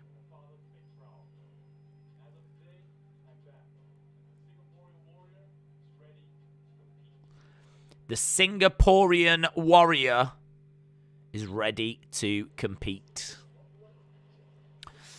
WWE T-shirt club, a new exclusive T-shirt every month, $21. That's going to cost you if you want to join WWE T-shirt club. There's also an Edge and Beth Phoenix shirt that's available called the Goat Couple. No, the Grit Couple. That makes more sense, doesn't it? I thought it was the Goat Couple. The Grit Couple. Obviously, the Grit Couple against the It Couple. We've got Miz and Maurice shirt as well. Brock Lesnar shirt. Some woman holding a picture of Brock Lesnar. Don't know why. Royal Rumble stuff. Alpha Academy. RK Bro. Some boomer woman holding an NXT New Year's Evil thing. There's the Kane mask, but there's no sign of Drew Gulak anymore. What the hell is that? A coffee maker. What? Flipping coffee maker. What is this? I drink coffee. Ah! A WWE coffee maker. What? How long's that been there? I bet it's awful. I bet it doesn't make coffee. Look at it. I mean, it looks cheap and awful, but get a couple of mugs. There's the coffee maker. Big red button. Look! Oh, that is a great gift. Imagine if you got someone that for Christmas that was into WWE and coffee. Perfect for Coffee Kingston. Oh, they should have called it Coffee Kingston. They should have called it the Coffee Kingston Coffee Maker. Look at it. Coffee Kingston Coffee Maker. Wow. It's like that waffle maker, isn't it? Guys, guess what I'm going to be selling soon on the channel? Oh, look at it. Guys, the next item, you are going to absolutely love this. If you're a fan of the wrestling, if you're a fan of the wrestlers, you know, the American wrestlers that come over here to the UK once in a while, well, we have got a special product for you. And if you enjoy coffee as well, wow. Hear me out. We have got the WWE single cup coffee maker with 2 mugs. It goes where no coffee maker has gone before, brewing hotter, faster, better tasting coffee than most machines out there. And its benefits don't stop there. The Uncanny Brands WWE coffee maker utilizes the simplicity of ground coffee and brews a customizable cup quickly. And that's what it's all about, guys. Speed, convenience. This machine is going to brew quickly an 8-ounce cup in less than 90 seconds. I mean, I know what you're thinking. How is that possible? Anything is possible with the WWE. So, you know, I don't know about you. When I think about WWE, I think of Hulk Hogan. Do you remember Hulk Hogan? Hulk Hogan. And I think about The Rock, obviously a big movie star, The Rock. So, obviously, these guys all started and came from the WWE. So, who knows what you can achieve if you're drinking WWE coffee. So, absolutely brilliant. You get 2 belt mugs as well, the belts. You know, that's what it's all about, isn't it? Trying to win those belts. So, you get 2 belt mugs as well. Get your Java like a champion. Brew an 8-ounce cup in less than 90 seconds. A 14-ounce travel mug in under 2.5 minutes. Guys, that is Usain Bolt land speed records, let me tell you. That is absolutely stunning. Officially licensed. That is going to be high on many people's Christmas lists this Christmas. And we've got, how many, Tony, how many got? We've got 27 left. We've got 27 of those left. How much are they, Tony? Just £1,000. Just £1,000. This is an absolute steal. Compared to the wobble board. I mean, you could get that and the wobble board, I'm just saying. What a time to be alive.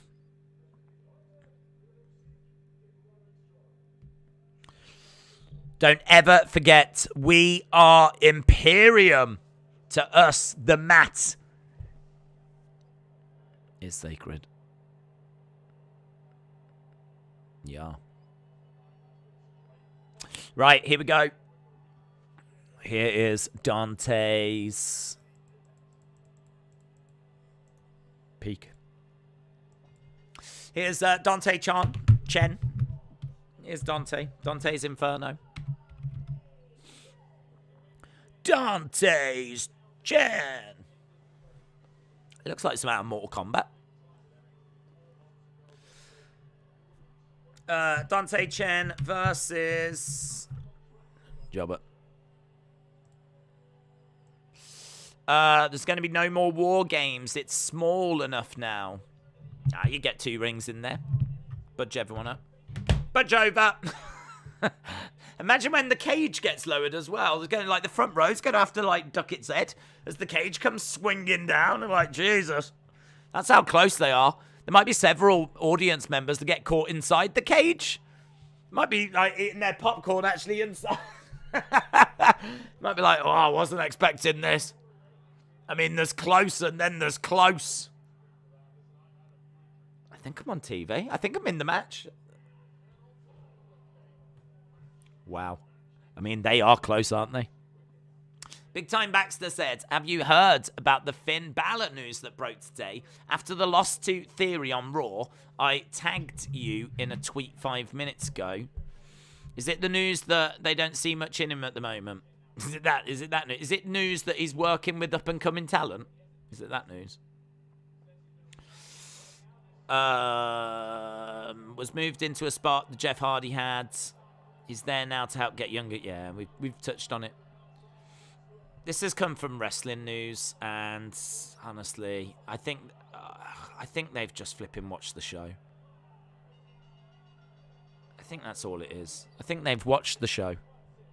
They've watched the show and they've gone, oh, he's doing what Jeff Hardy used to do. He's helping to get Austin Theory over. That's the kind of thing Jeff Hardy would have done. Do you remember Jeff Hardy did that with Carrion at the start? So my thoughts are that I don't know that there's anything to it. Right, we are seeing Dante Chen being beaten up by Duke Hudson. What a nasty man he is. You need to watch one from last night where he plainly says, I'm 3. In 3 weeks, it begin again. Oh, I don't know what you're on about, Nathan. Duke Hudson is back. Duke Hudson in the crowds.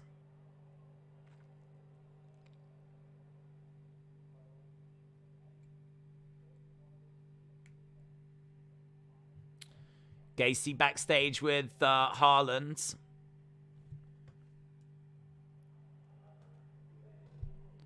I could never be mad at you. Go on, stroke his face.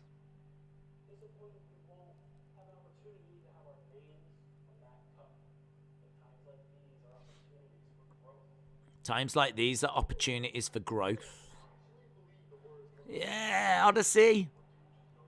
Odyssey Jones.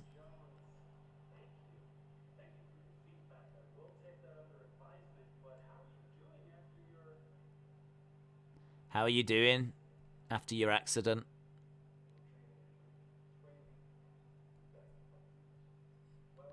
Odyssey Jones said he'll be back in a few weeks.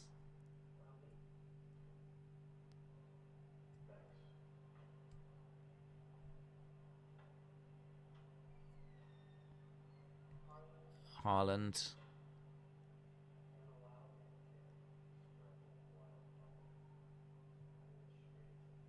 Gacy's quite quiet.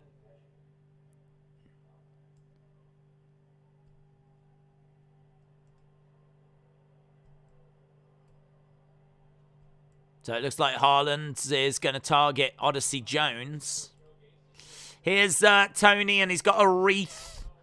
And he's going to hold a memorial for Peter Poppins. Hey, Peter Poppins. Just confirmed someone did it with someone I already forgot. They are going to have to either fix them barricades or not throw anyone into them. 2 people have gone into them, and they have bent on both occasions. How long do you think Toxic Attraction will remain as champions? God, hopefully not long. I don't know. They might keep the belts on them and just really try and build them up as like a sexy Undisputed Era or something. I don't know. Can you see Johnny Gargano in the Royal Rumble? I can't. I would love to see it, but I don't think it will happen. I don't know. I mean, he is kind of starting to think about coming back. I don't know. I don't know if he's just been away because of. I mean, she hasn't had the baby yet, has she? So he can't be thinking of coming back. Nah, she hasn't had the baby.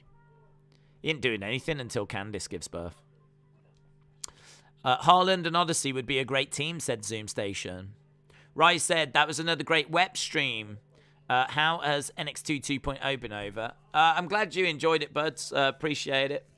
How's NXT 2.0? It's been all right. It's just kind of been on in the background. I mean, there hasn't been anything that I've really felt that I've been getting like lost in. But then a lot of the matches we've had have just been things that you can sort of just have on in the background a little bit. But yeah, it's all right. It's all right. We haven't had Volta yet. DDP retweeted me last night. It made me happy. His new doc is so good, said Master Chief.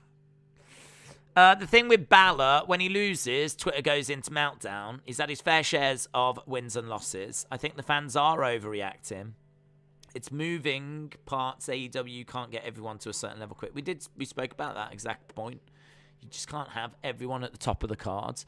And I do think that Balor deserves better than just having 24 hours as a Universal champ. But I mean, there's just so many people to push at the moment. They want to push Brock. They want to push Roman. They're trying to get Big E up and running. You've still got Drew floating around. They've done a little summit with Bobby Lashley. Kevin Owens has just signed another contract, which I'm sure says that he's going to have a good main event run.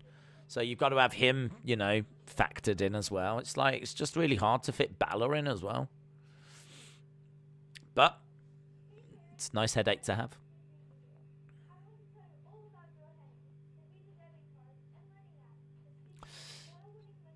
Is Johnny Gargano done with WWE? We don't know. We don't know quite what he's going on to do. We don't know where he's heading to. He was with WWE and then his contract expired. Candice is having a baby, so until Candice has had her baby, I don't think he's going to go anywhere. And then once that's done, I don't know if he returns to the main roster or if he goes to AEW or what he's doing, to be honest. What do cows most like to read? Cattle logs, says Kojiko. I love South Park's COVID-19 special. They make fun face masks. They call them baby diapers on the face, says Matthew. Right, we are going back to NXT. Here's Bron Breakker. Here is the NXT champion, Bron Breakker.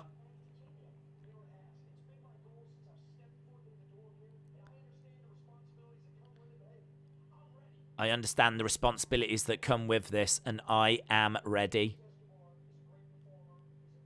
Talking about Santos Escobar.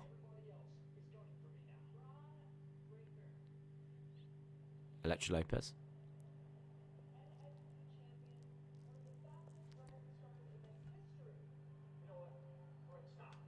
Stop. I'm not interested. Here's Santos Escobar.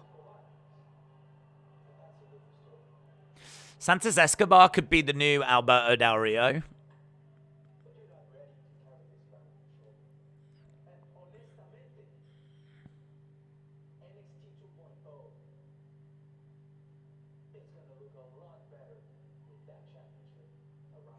NXT 2.0 is going to look a lot better with that championship around my waist.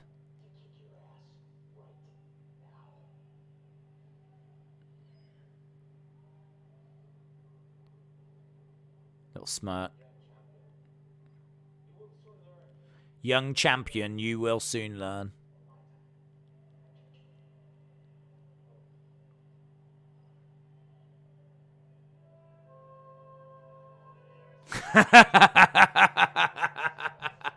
Look at this. He's got an actual flipping casket. He's got a picture of Pete doing that pose. We've got sad music and everything. This is good. They've gone to town here. Dearly beloved. Hey, Peter Poppins. Nice.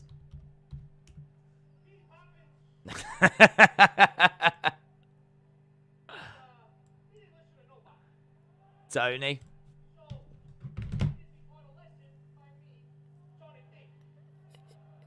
Had to be taught a lesson by me, Tony D. I love that picture of Peter Poppins as well.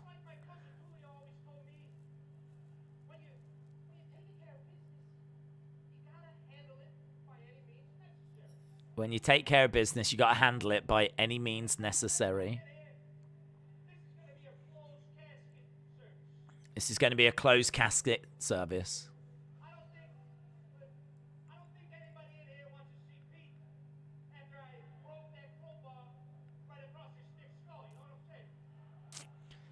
No one in here should see Pete after I broke that crowbar over his thick skull.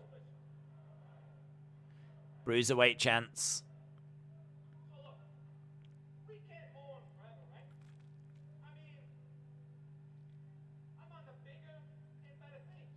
Tony said he's going to move on to bigger and better things.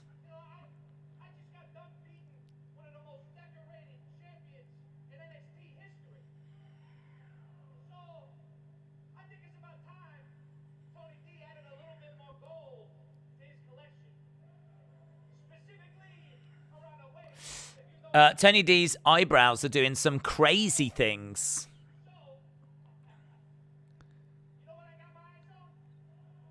Okay. North American.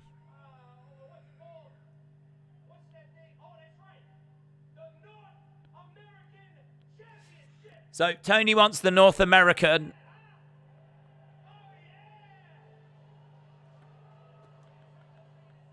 And here comes Carmelo Hayes.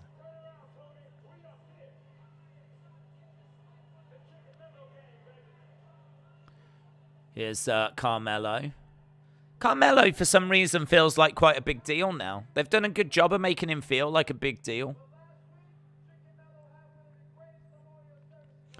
Since Austin abandoned us because he was sick and told no one, so we all worried, can you unmod Austin? So Chalmers can time him out for 5 minutes and then remod Austin. I think Austin's been through enough. I think he's suffered enough, William. I fully respect the fact you want to make him suffer more, but...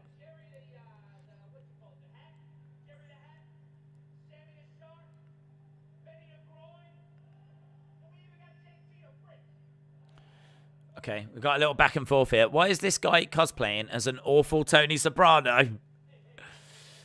He got, he's over with the crowd, though.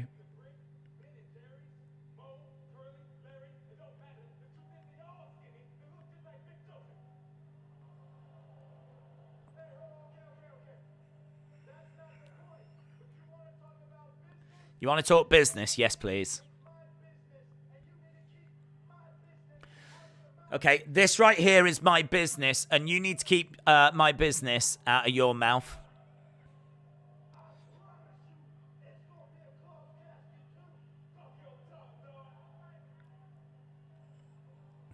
That's heel and heel, isn't it? That's the only problem. Like, Carmelo's a heel. I feel like Tony's a heel after what he did to Peter Poppins. Here comes Cameron Grimes. To the moon. To the moon. To the moon.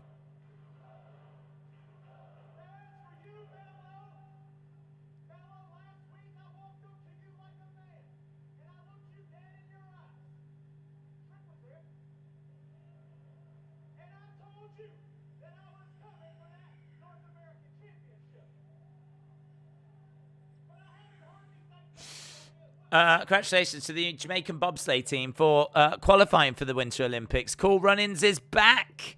Some people say, you can't believe Jamaica, we got a bobsleigh team. That's cool. I love that film. I absolutely love that film.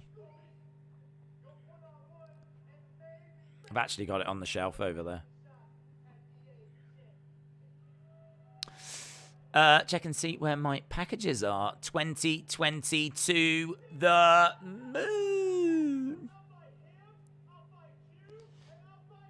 Some of these promos are quite long and a bit dull.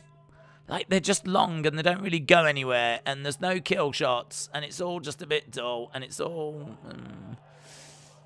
Peter Poppins. The picture of Peter Poppins, which is quite clearly on cardboard, has just been smacked over the head of Tony.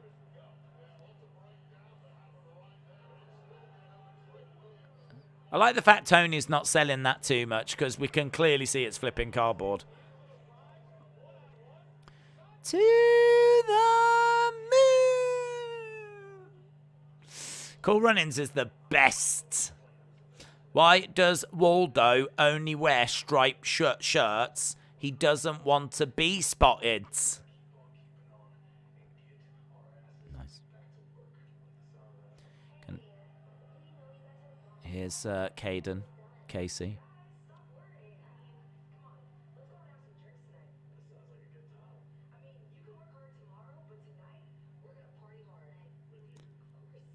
We're going to party hard. There's Wendy. Wendy's asleep on the lockers. Ooh, he likes you.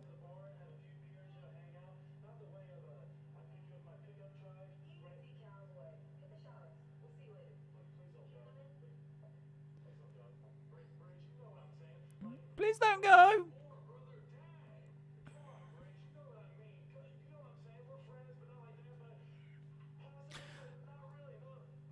Why are you lot so awful?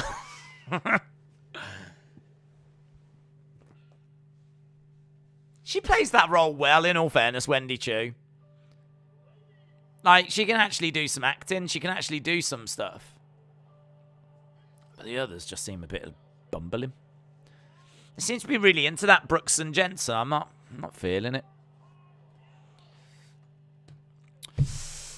Someone even made a chant about him, and we all sang "Na na na." I am angry at Duke Hudson for attacking my country mate, says Rafi. Daniel said she is wearing panda PJs. Yeah, all the top wrestlers are. Do you think WWE will just keep Mustafa Ali hostage? I don't think they're going to keep him hostage. Guys, have you seen Mustafa Ali?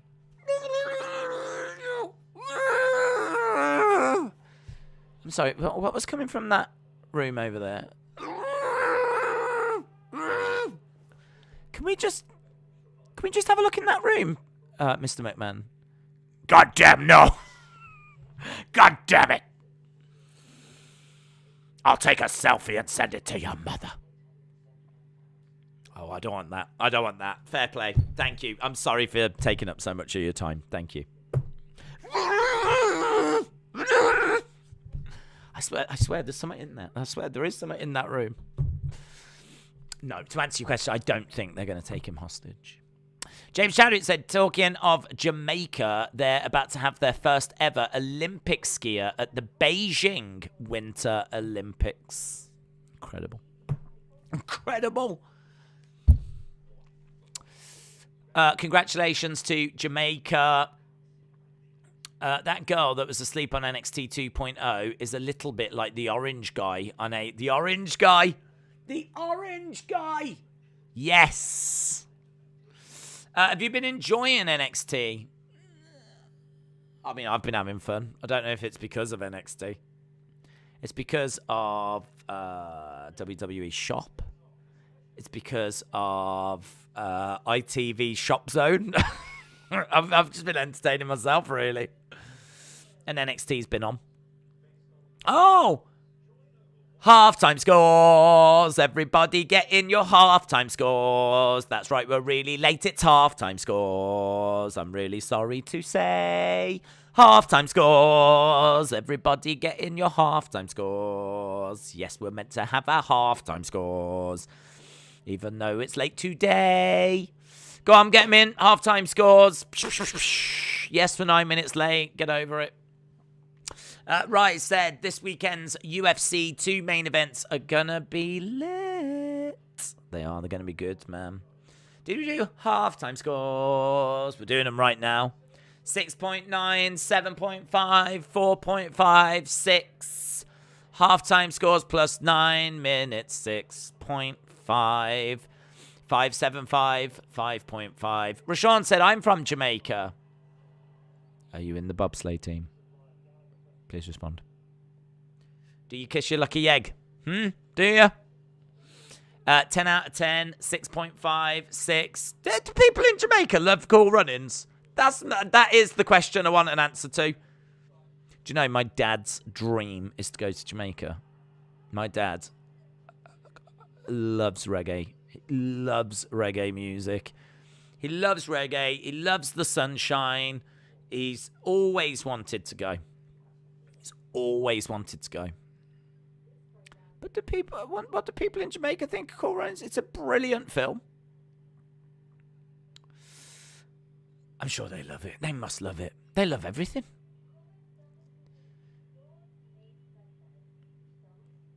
Who are these?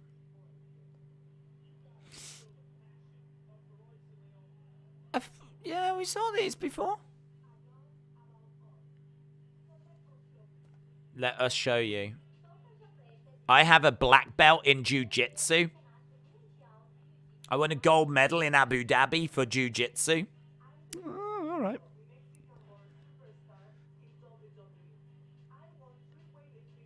She won 3 weightlifting gold medals.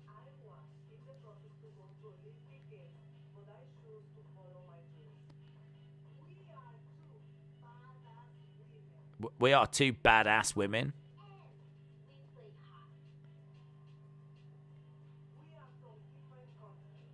Bum, bum, bum, bum. Bum, bum. We've got the same goal in NXT. Oh, I like these. God, I'd take them over Toxic Attraction.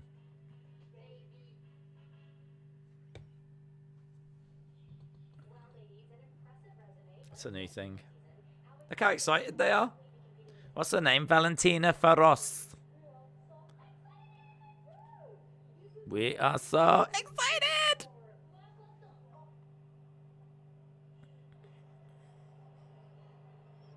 Dakota Kai. Dakota Kai's like, this is adorable. Adorable. Advice. Nothing divides friendship more than success. What?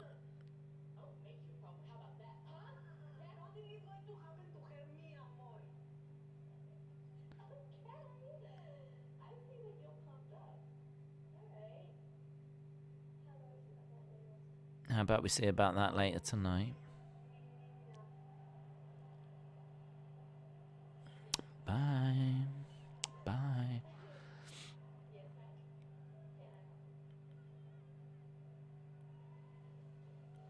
Here's Kaylee Ray. They remind me of the Iconics. A report said Mustafa Ali and Vince had an argument that caused Ali to be off TV for 2 months. Goes public on release and thinks Vince will say... What's that mean? What does YH mean? Oh, yeah, she flipping lost it, didn't she, on cameras and everything? Chill out. Chill out, Kaylee Ray.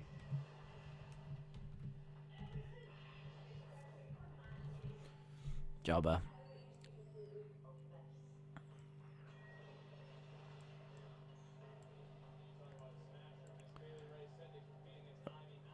Oh, I take that back. Sorry, Ivy. She didn't get an entrance. She didn't get a flipping entrance.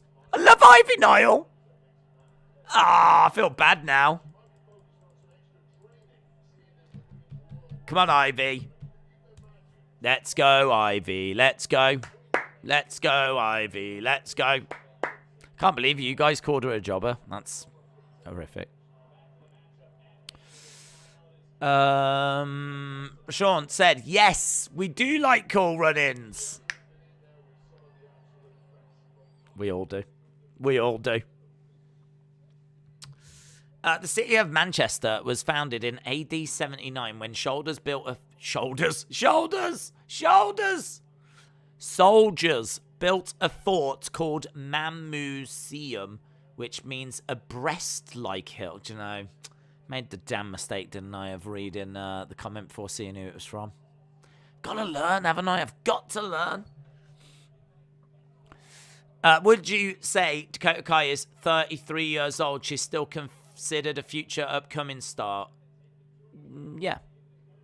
I mean, I would consider her that. I mean, I feel like if you've still got an easy 10 years ahead of you, then yeah. I mean, 10 years? I mean, didn't Charlotte, Becky, and whoever, didn't they make it to the main roster in 2015? It's 2022 now. They've only been on for 7. Like, easy 10 years Dakota Kai has still got, if longer. Look at that, Inzaguri. Wonderful Inzaguri by Ivy Niall. 1, 2, kick out. What do you call a beehive without an exit? Unbelievable. The announcers just admitted that they didn't know how good Ivy Niall is. So how are we supposed to know? Because we're better than the announcers, that's why. If you've seen Ivy Niall up to this point and you didn't realise she was good, I mean, I can't help you, can I? Oh, this girl's good, isn't she? God, she's quite strong. You know, this girl that's in Diamond Mine that walks around with the chains over her neck looks terrifying, and whenever we've seen her, she's been really dominant. She's quite good, isn't she? Jeez. Wait till they see Bron Breakker.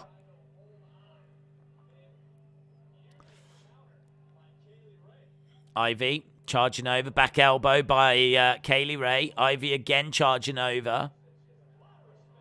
Ivy now goes down.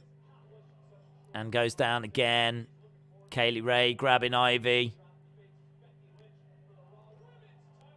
Face first. 1, 2. How long have I been away? How is Days still reading out Williams' comments? It's good to see nothing changes. I know, I made a mistake. I boobed. You need the FX hooked up for the jokes and breaking news and whatever else you want. I know, I've got that box that I talk a lot about the Steam Deck. I've got the Stream Deck, which is a box with buttons, and like you press the buttons and things happen. So, and it's still on my to-do list. Still on my to-do list. Tap to stream, record, switch streams, and more. Does lots of things. I don't know what, but it does lots of things. I think by the time I figured out what it's done, it'll no longer work, because technology will have moved on. Days, a young Bruce Lee versus Steven Scout. Who would win? I would say Bruce Lee. Don't know. I mean, Bruce Lee was schooled. Bruce Lee was schooled by Ivan Niall's got the win, you know. Gene LaBelle. Judo Gene got the better of a young Bruce Lee. So this idea that Bruce Lee is like the greatest grandmaster of all time, I'm not sure how true that is. Is that Jacey Jayne? She looks different. No. Is that Gigi looks different?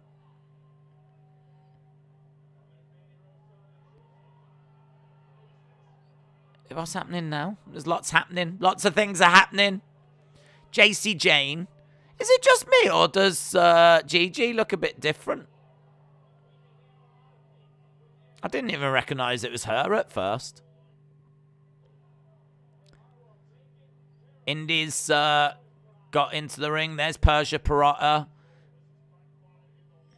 I'm not sure I like some of these camera angles. The camera angles are a bit close. And a bit frantic and I'm all over the place. Indi Hartwell looks great.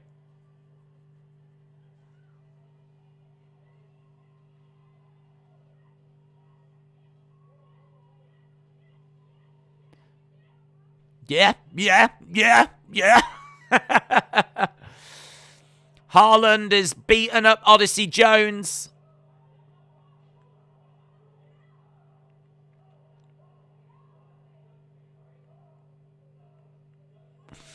And there's Joe Gacy.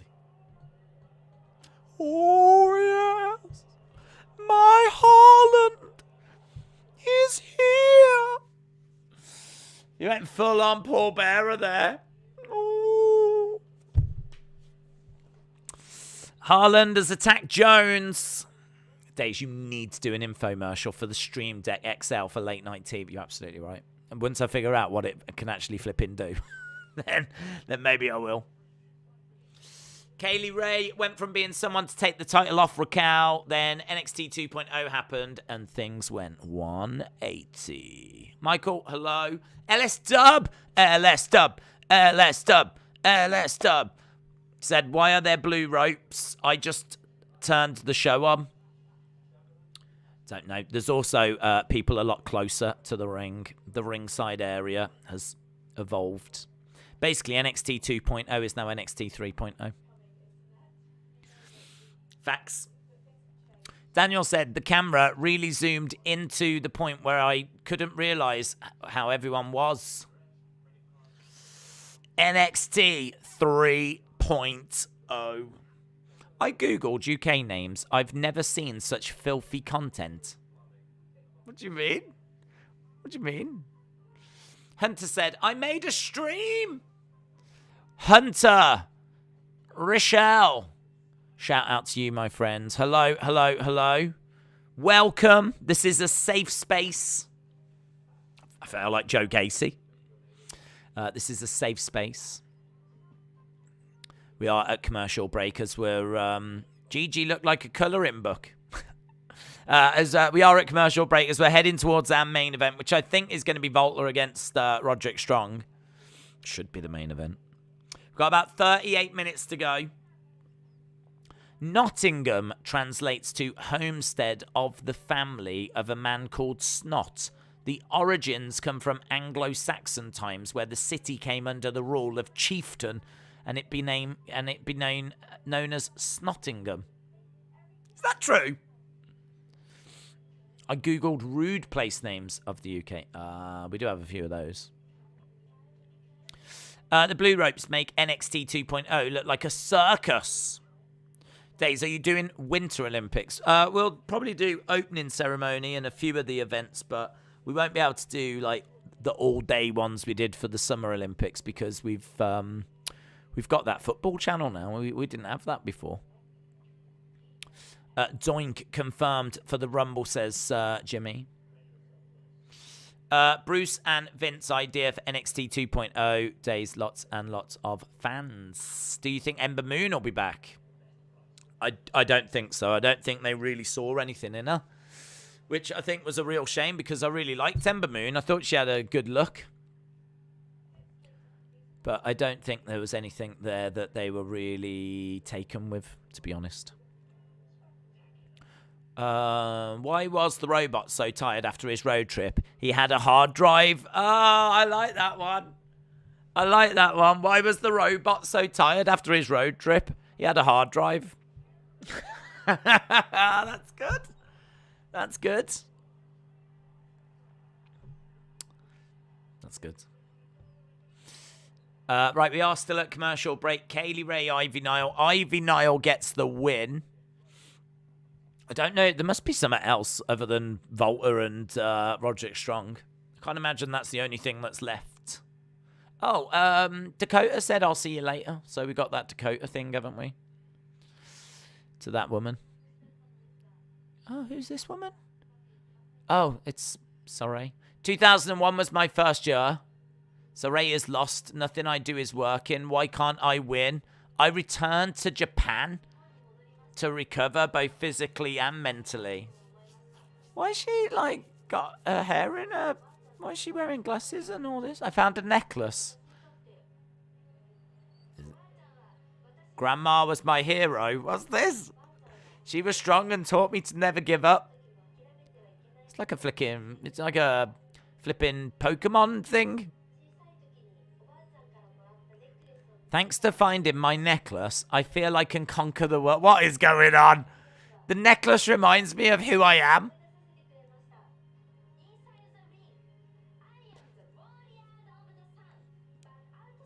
Pokemon.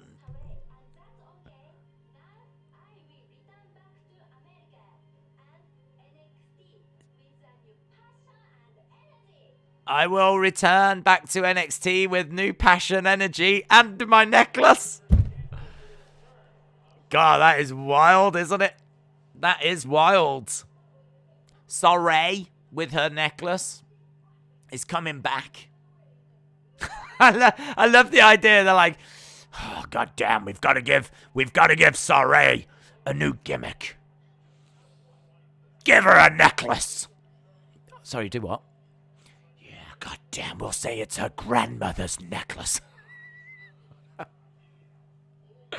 Okay. Then what do? We bring her back. With a necklace. God damn, it's brilliant. Fair play. Hey, Saray. Baby, I got your necklace, don't you worry. Say hey. Baby, I got your necklace. Hey, sorry. Baby, I got your necklace. You right, Greg? Me and Greg thinking the same thing. God damn, it's brilliant. Right, Legado, Del Fantasma versus some dudes. I forget their names. I mean, that's like a no-fay or something. And I don't even remember the other dude. Oh, Blade. Blade and No-Fay? I've gone with it. Saray is back, and she wants to share her excitement of finding a necklace. Don't you dare tell me that NXT 2.0 isn't wild. Don't you dare. She's going to trade Pokemon cards at rings. I can't wait for the necklace woman to take on the sleeping woman. That's my dream match. A lot of people are like, what's your dream match? Is it Undertaker Sting? No. Is it Flair Hogan? No. Is it AJ versus your mom? No. I want the necklace woman to take on the sleeping woman. That's what I want. I would have gone bracelet, not necklace, says Corey. Yeah, well, yeah. She's going to trade Pokemon cards at ringside. Mate, that would get over. Salvador said that was mad. It was mad. Days, Saray is wearing a high school uniform. Maybe she's still at high school. We never actually figured out how old she was. I'm confused. Don't be. In all fairness, I thought that, this show is definitely entertaining me. I feel like this show is a little bit like Raw, in the sense of, I think if I was to, actually analyze the show and be like, am I enjoying this? I don't know what answer I would get, but I am enjoying it because it's so wild. So wild.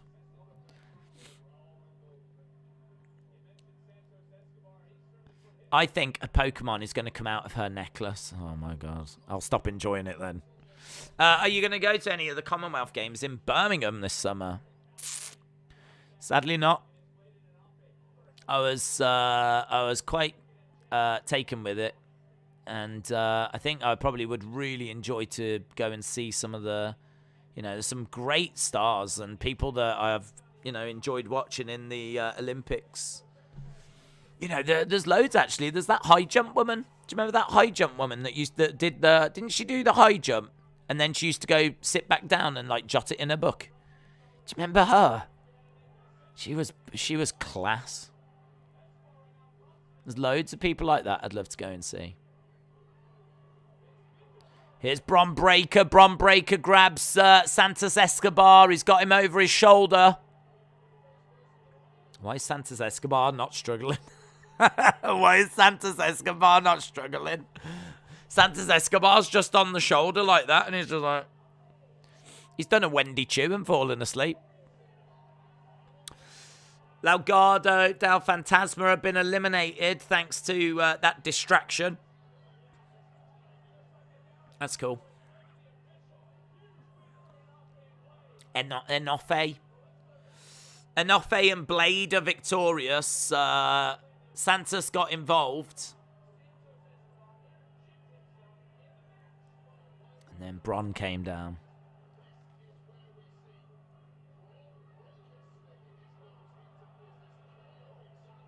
I don't get why he doesn't struggle. He grabs his legs, chucks him onto his shoulder, and just like a naughty child or a sleeping child, Santos Escobar seems to just fall asleep or something. MSK are taking on Jacket Time. Winners will face Blade or Enofe. Grizzled young veterans take on Andre Chase and his student. The Legado del Fantasma are out. There's Bron Breakker. Elektra Lopez, look at her. Elektra Lopez just looking over at Bron Breakker in disgust.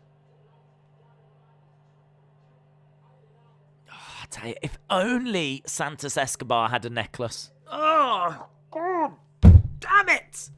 If only he had a necklace. Can't wait for WWE Shop to be selling them necklaces. Tote's buying one. Tote's going to buy 1,000 and then I'll sell them here.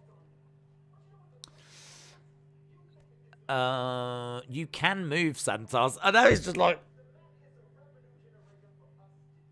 Do you think Bron Breakker, when he grabbed him, put him on his shoulders, like, go to sleep, little man. Have a nap and go bye-byes. Go to sleep, Escobar. Count the sheep and drift away. Go to sleep, Escobar. Close your eyes and then dream. Go to sleep, Escobar. In the morning we'll stream.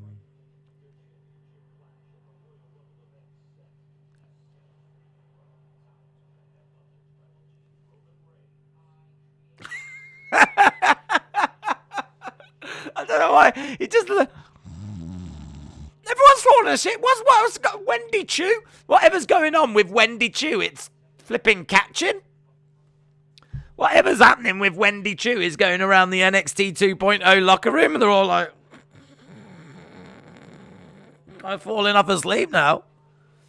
Jeez.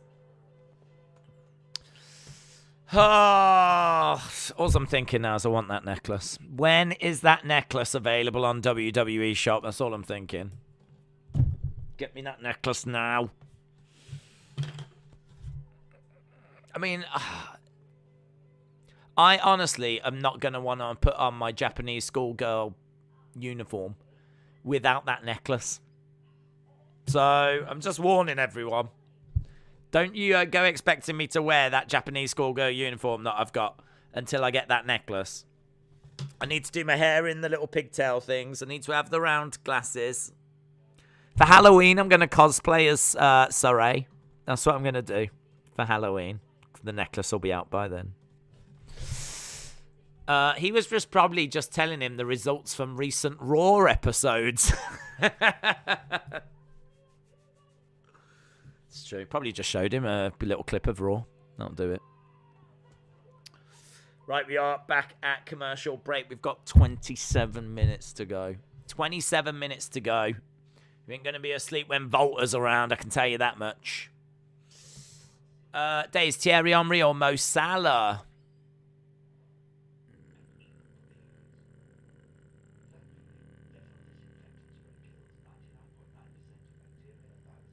Tough. Really tough. I'll probably go Mo Salah right now. Right now, Mo Salah. Back in their primes.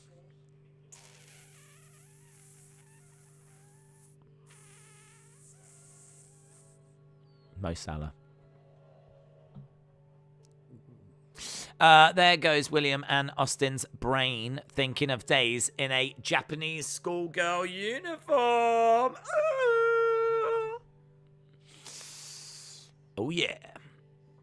Days, I have an ear infection. It hurts. I can't imagine this stream's helping, what with all the shouting around. But I hope that gets sorted soon, Sonny.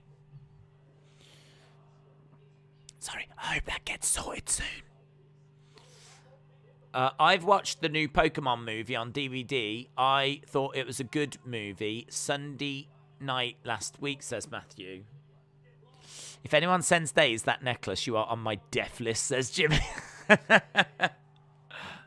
Do you think, Days, you're thinking of the Australian high jumper? Yes! That one, McDermott, her. Yeah, she's cool, man.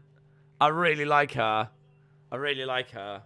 I'd go and see McDermott. Yeah, I am thinking of her. You're right. She'd do it. Like, she used to, like, talk to herself. And then she'd, like, do it. And, like, then as soon as she was done, she'd go back and she'd be like...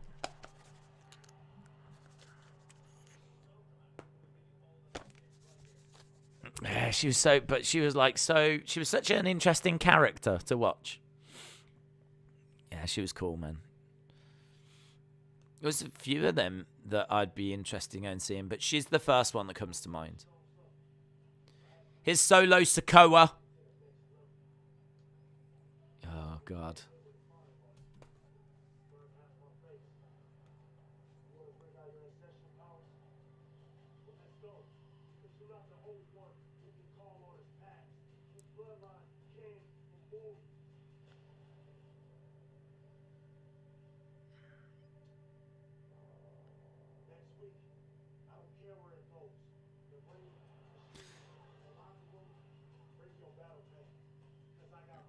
Bring your battle paint. Because I'll bring mine. You can literally see that wound flaking off. You can actually see part of that wound, like, peeling off at the bottom. Silly boa. Bring your battle paint, because I'll bring mine. Right, here's Dakota Kai versus Ulissa. Didn't catch her whole name. Dakota Kai against Ulissa. That'll do. She is class. Right. Dakota Kai. Being driven back by Ulysses. Dakota Kai cackling away. She's crazy, isn't she? She's crazy. Why should you always knock on a refrigerator door before opening it in case there is a salad dressing? Nice roll by Ulisa.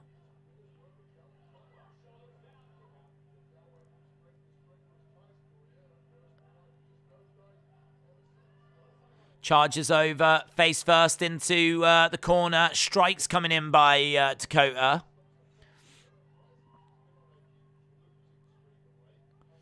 So, how long have we got? 20-odd minutes to go. 20-odd minutes to go. Tree Trunker, hello, hello, hello. Tanner said Veer is coming to Raw. He's on the way. He's on the way.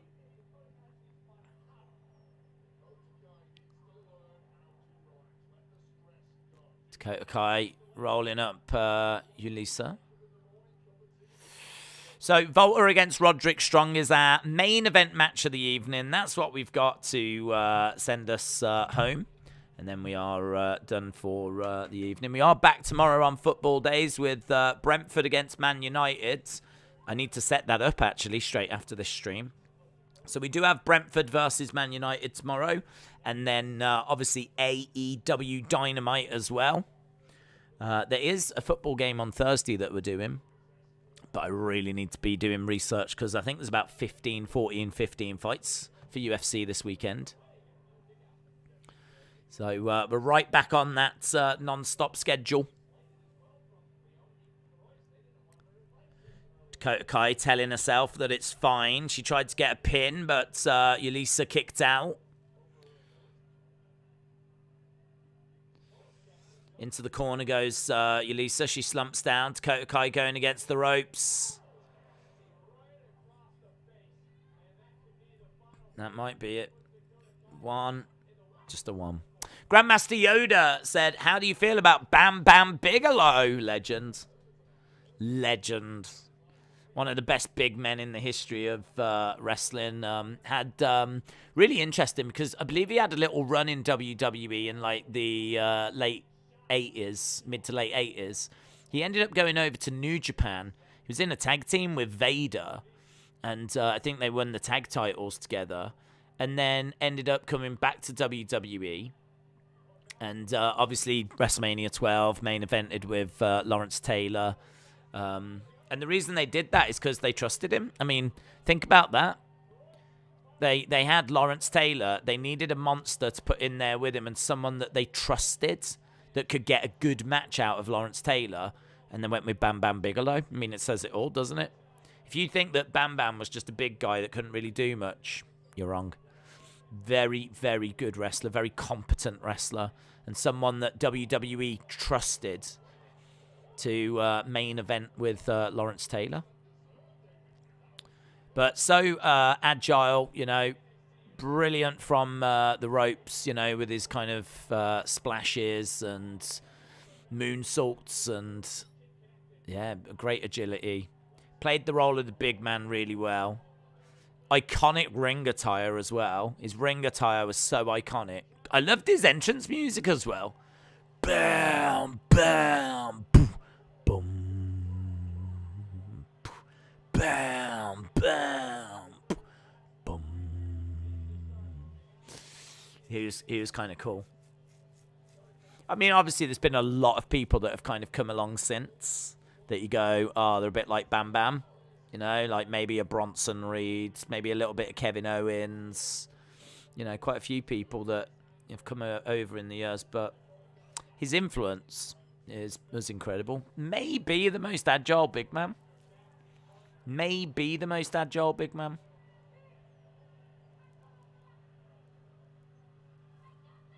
I think he was more agile than Vader, but Vader was still very good, and that's why they put them both together. Boom. I've got Bam Bam's theme song in my head now. Bam, bam. Right, Dakota Kai wins. Well done to her.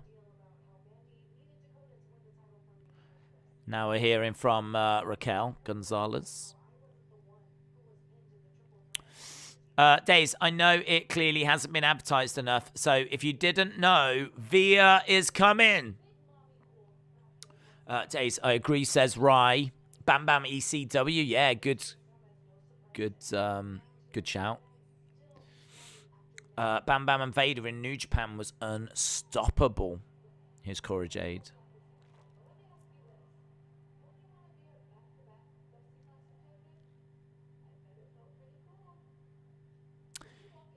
Don't you want to be a back-to-back Dusty champion?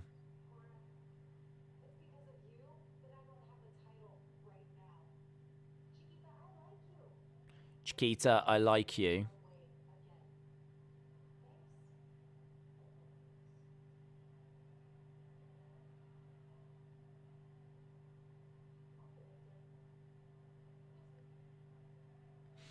Cora said I'll convince her, so she's trying to get into a tag team with Raquel, Cora Jade. Here's the ring general! Love this man. I was there the night he debuted. I was there.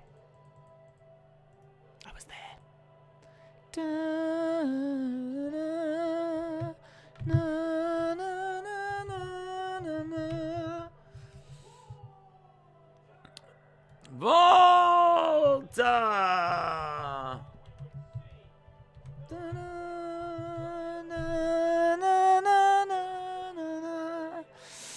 The ring general.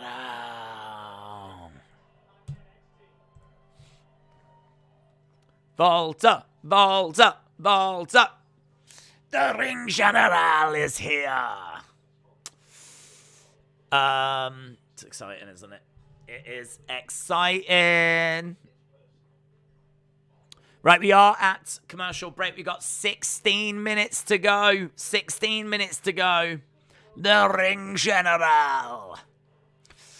Days Balor is on the same brand as Lashley, Edge, Rollins, Owens, Styles, Priest, and Moss. We've got RK Bro about to split. So many guys. What if Finn goes after tag team titles? Maybe. And yes, Days, there is an 8-minute overrun. I always forget that. I forgot it again. I always forget the overrun. Every single week. It's not a week that goes by where I don't forget the overrun. Amazing. Genuinely forgot again. I was like, there's 15 minutes to go. And then we'll get to it, and I would have got, is there an overrun? Jeremy said there is, guys, I've got some breaking news. There is an overrun. My sources are confirming that there is an overrun. I don't know how you always forget. It's just not. It's just not important enough for me to remember. Lawrence Taylor's rap was awful with salt and pepper, says Unbroken. What's your least favorite theme song currently? Maybe Liv's. Maybe Liv's, because I feel like Liv deserves something that's really big and catchy. And as much as I didn't like, at least I could remember it. I mean, it was so generic, and I mean, when I heard it, I keep telling this story. So, like, she was in the Riot Squad, and then she was about to go solo, and the first time we heard that was in 2K19 or something, right? And I remember people sending me the clip going, have you heard Liv's theme music? Look, here it is. And I was like, no, they've just put that in the game. They've just put that in the game because we don't know what it is yet, so they've just got some generic music because, you know, they've got to have her come out to Summit. And then that turned out that was her music. And I was like, what? I think it grew on people. But, I mean, to me, it was just generic. If it turned out that the makers of 2K had actually come up with that music, I would not be surprised. I would not be surprised if it sounded so off-the-shelf generic. Nothing to do with Liv Morgan at all. Nothing to do with her. Didn't seem to connect to her character. Well, now they've changed it, and now it's even less memorable. Like, it's still generic and less memorable. They've actually managed to find a way to make it potentially worse. So yeah, we need to give us some proper music here. You know, you could have like some really cool like lyrics and like a really upbeat number, and have something, you know, that kind of maybe represents her character. Maybe the problem is we don't know what her character is. Is she meant to be a bit dark and mysterious, or is she meant to be like young and kind of fresh? And what's she meant to be? We don't know. I don't know what her character is. Is she meant to be inspirational? Then maybe we could have some like inspirational music or something. So I feel like she would benefit from some like killer music, because Bianca does. I'm on my own against the world. Like, Bianca's music's sick, man. I never needed you at all. I never needed you at all. Watch me shine now. Watch me shine now.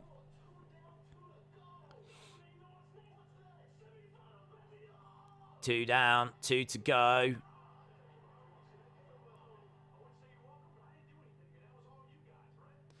Bron said, I would say you're welcome, but I didn't do anything. That was all on you.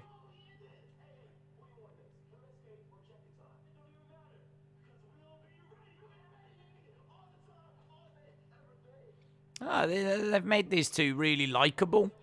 Like, I want them to succeed. Solo Sikoa against Boa. No disqualification. Falls count anywhere.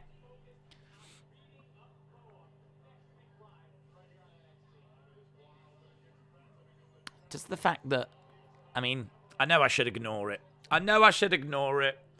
But does the fact that he went behind a trunk, reappeared with face paint that he wasn't wearing just like a few seconds before, does that not bother him?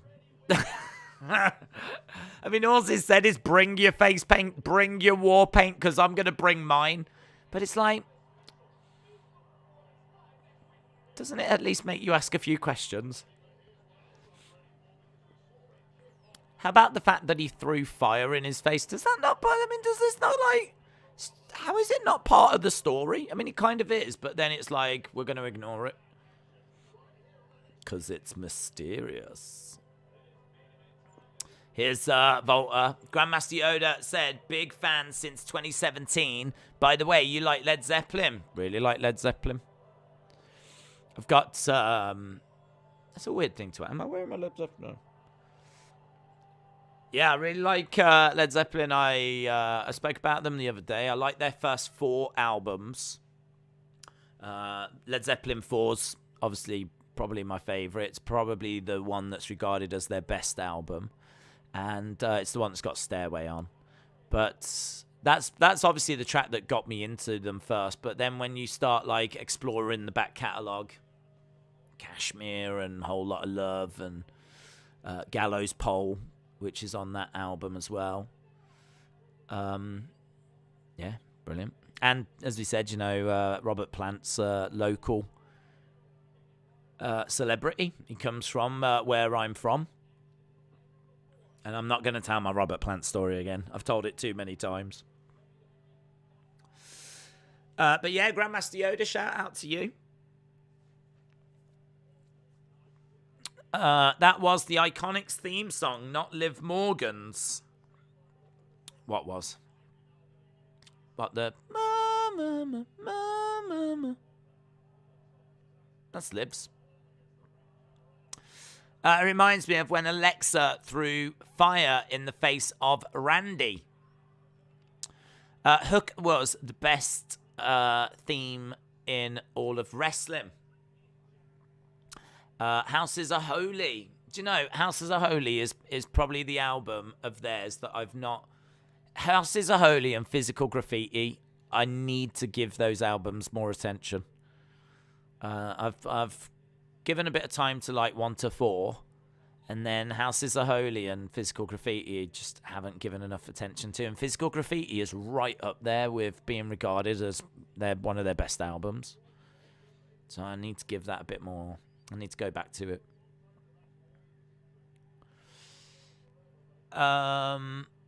Strong is getting ragdolled, says Anna. That's not a theme. It sounds nothing like that. Yeah, it is. That's Liv's.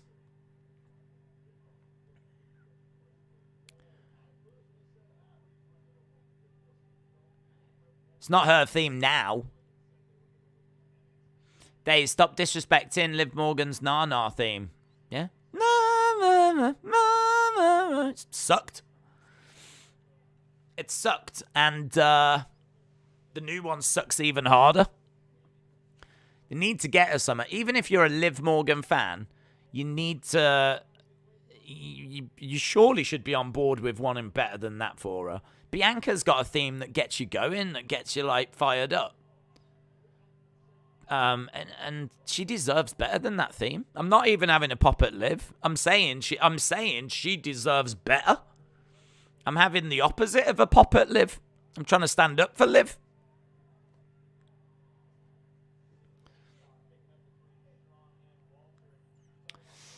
Right, anyway. We're turning our attention to the big man.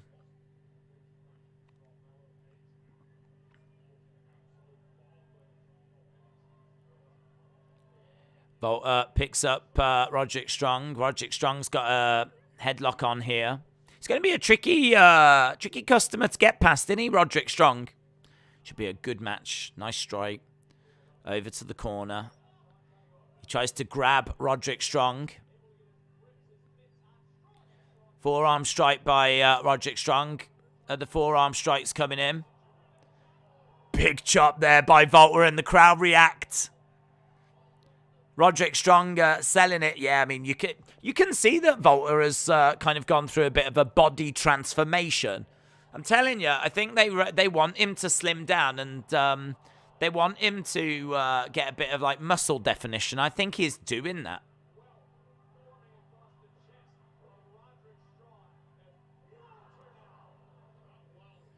Twisting of the neck. This is awesome, chant from the crowd. I think it's a bit early. I ain't going to complain with it, but I think it's a bit early. But this is awesome, chant from the NXT crowd. Big kick there by Volta. It's just, these matches just feel legit. I just feel like I am watching two people trying to better each other. I really feel that this is... Look at that massive boot. He's got him over by... on the outside, and a big forearm strike. He grabs Malcolm Bivens. Oof. Chop block there by Roderick Strong. Volta goes down. Drop kick. Volta goes out the ring. Yeah, that railing's really close, isn't it? Goes out the ring. Slams him on the edge of the ring. Woo! It's good, man. Austin said Volta should put on some face paint during this match. I think what William's suggestion earlier starts to make more sense now. R.I.P. Bivens. Could you imagine a Volta Bryan Danielson match? Days, I searched it. You've been singing Iconics theme. It's not Liv's theme. It is Liv's theme.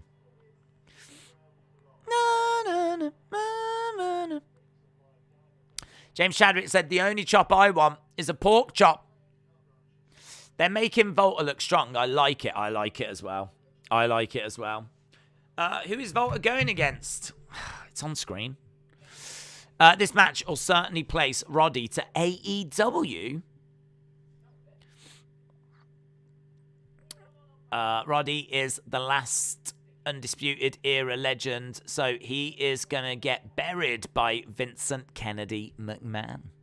Roddy about to be a jobber. Let's be prepared to get buried. Austin said it's not Iconics or Liv's theme.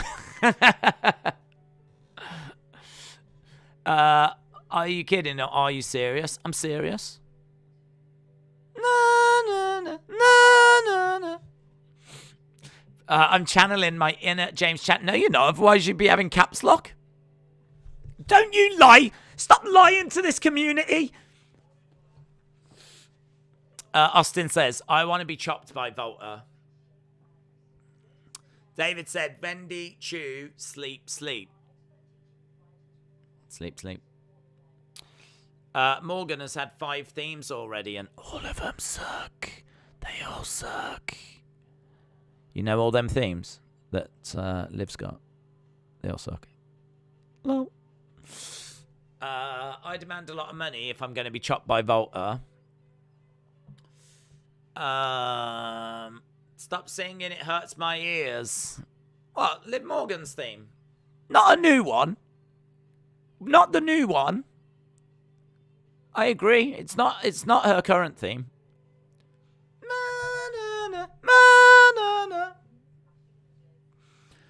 I don't know any more than that.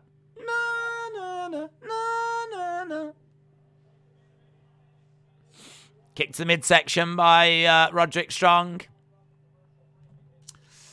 Days, you are funny guy. Legend Killer, shout out to you. John said, my favourite Zeppelin song is Going to California. It was a circus song.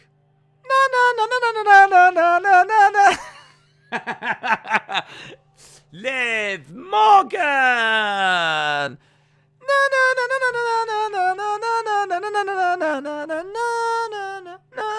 Something like that, wasn't it? Right, we are back. Guys, we are going into an overrun. R.I.P. to that guy that had an ear infection. Yeah, R.I.P. to that guy, Sonny. Sonny, R.I.P. to you. My favourite dude. My favourite guy. One of the boys. One of the lads. Sonny's probably gone out to play touch football with the boys. So, might not be around anymore.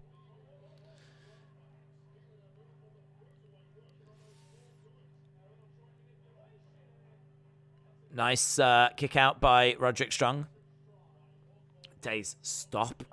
Okay. Right, Roderick Strong bouncing against the ropes. I really want Volta to dethrone Roman. Twink the clown.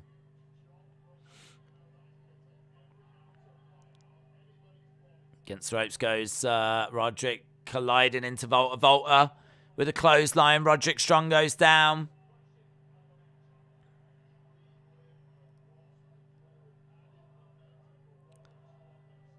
Volta, Volta, Volta, Volta, Volta. Here we go, the big man going over to the corner. Guys, just a reminder, there is an overrun. Sonny says, I'm a female. Sonny, you can be whatever you want to be. If you want to be a female now, you can be a female now. That's not a problem. Big chop by Volta. Guys, Sonny wants to be a female now, so please respect her wishes. This is awesome chant again. Jeez, jeez Louise, they're loving this match. Look at this. Oh, massive superplex. Oh, Roderick. I didn't think he was going to do it. Oh, guys. Shoulder up. Ah, oh, we've changed gear. Oh, okay. All right, here we go. Yeah. This is the good stuff. This is the good stuff. I mean, I feel like this match has built lovely. I'm maybe not as quick to go to This Is Awesome as what that crowd is, but I'd be quite willing to join in now. If the crowd started This Is Awesome and I was there, I'd join in. I mean, in all fairness, I'd probably be shouting it during Volta's entrance. This is awesome! He hasn't done anything yet. I know, but why are you crying? I don't know. Roderick Strong trying to collide into Volta. Volta jumping over. Big kick there by Roderick Strong. Just have these two main event every week. Oh, kick out by the big man. Kick out by Volta. This is a great match.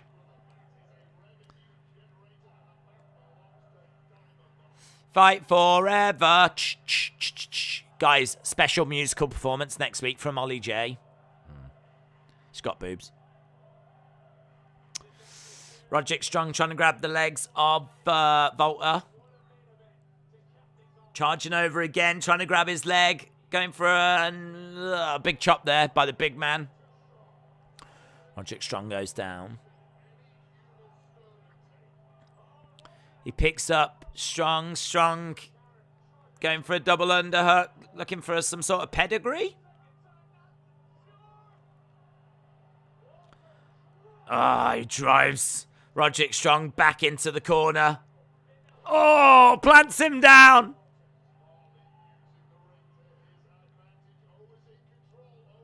Boom, powerbomb.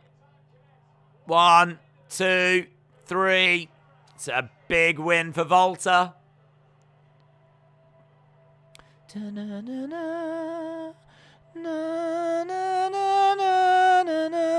That match was great.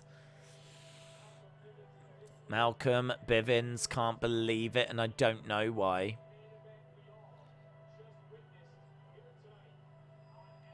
That's the best match. Best match from NXT this year. Maybe. It's got to be up there. Got to be up there.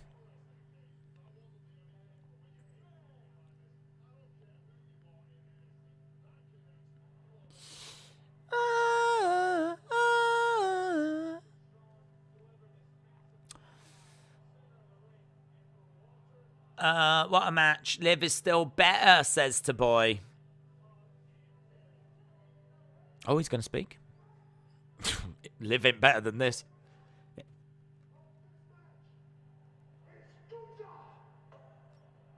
He's gone with it. He said Gunther.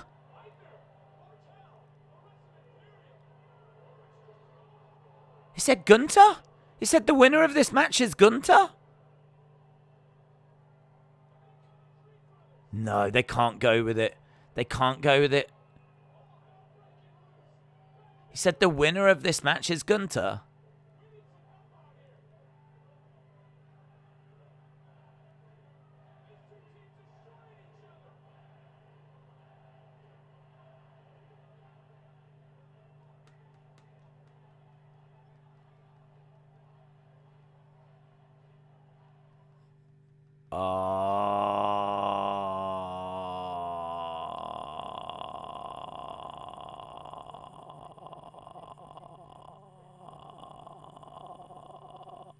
If they leave it at Gunther, if they leave it at just, well, we know how Vince loves shortening words, shortening names. If they leave it at just Gunther, that would be okay. They can't do that other one, though. They can't do the other one. Who the hell is Gunther? So Gunther Stark was all over, it was all over Twitter today that Gunther Stark is a name that they've applied for in WWE. And, oh no. No, you saw this, we spoke about this story, didn't we? So,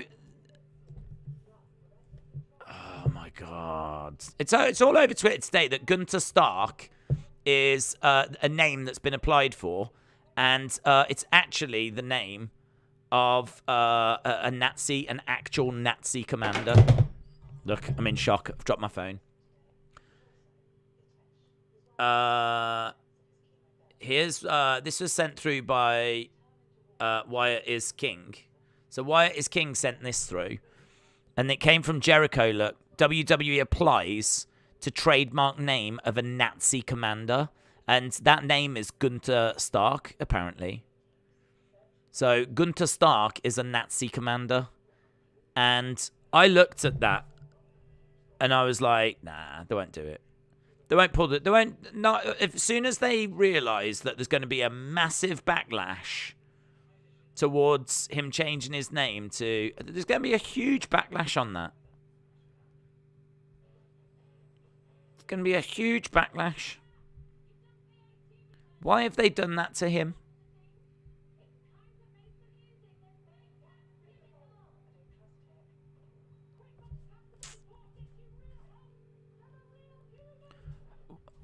I don't know why they've. If they're just going to leave it as Gunther, that's going to be fine.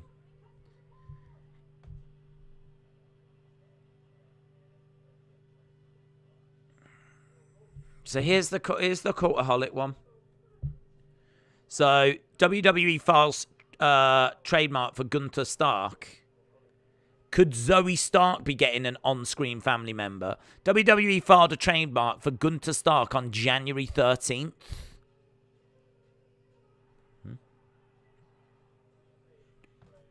Trademark for the following purposes.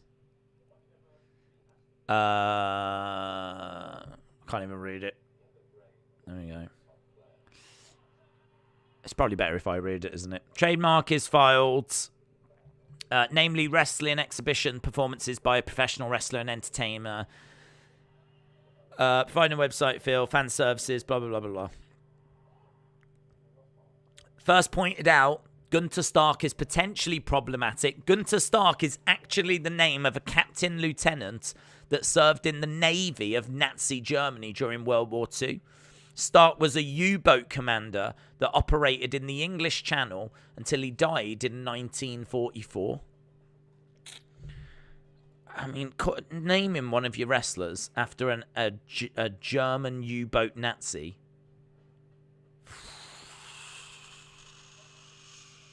I don't see how that's going to go down well at all. I mean, God, don't ruin him. Don't ruin Volta. Don't ruin him. Don't ruin him. Gee, you had one job, WWE. You had one flipping job. You had one job.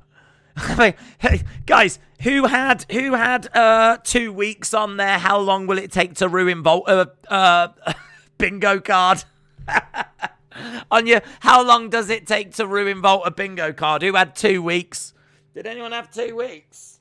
I mean, I've got a month. But I think it's actually more like 2 weeks. It's took them. They've changed his name to the actual name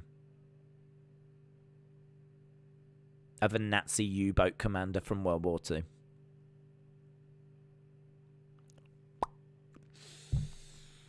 I mean, why does it have to be Gunther Stark? Why can't it just be Gunther? Why not just go with Gunther? Why does it have to be like named after an actual Nazi? Why do we have to do that? It's going the backlash. This is going to be really interesting. Be really, really interesting. I mean, I think this is going to be really bad press. I would imagine this is the sort of story that newspapers would be interested in. WWE produces a wrestler named after a World War II U-boat commander. I would imagine that would have slight interest towards casuals. Now, unless they're just going to run with it and he's going to get heat or whatever, but if he'll get the wrong kind of heat.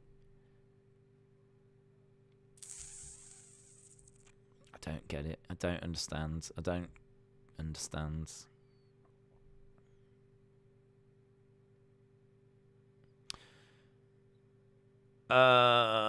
Yeah, I mean, yeah. Yeah, I agree. There's people online saying that they need to really do research before they pick a name. But what if they knew? What if they knew?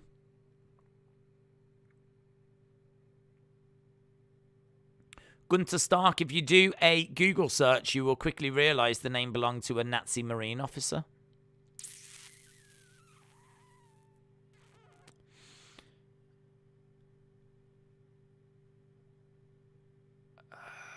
isn't going to be the best name if there's any truth. Just saying. That's really left me quite flat after a really good show. I'm not someone that feels like I'm woke or anything like this, but I do kind of feel like the backlash is going to be... This is all people are going to talk about. People are going to focus on his name. The name is going to overshadow him. I really believe that. I believe the name is going to overshadow him. I think this is a big misstep. I think it's a big misstep. I mean, people are gonna like hate the fact WWE have done that, and it's gonna get heat. But it's the name that's gonna get the heat. It won't be Gunther that gets the heat. It'll be the name that gets the heat. Someone did do research. They just didn't tell Vince what they found. Well, this is live, isn't it? So this story broke about 11, 12 hours ago. So they've had time to see the reaction and be fully aware of this name. He did not need to say that tonight, did he? He didn't need to say it. It could have been that he they could have easily just called an audible and said, "Don't do the promo. Don't do the promo tonight. Don't do the promo tonight because we need to look into this more. We need to get our lawyers on it and everything because this is actually a bigger problem than we thought." If they didn't know, if they did know, what the flip are you doing? The flip are you doing?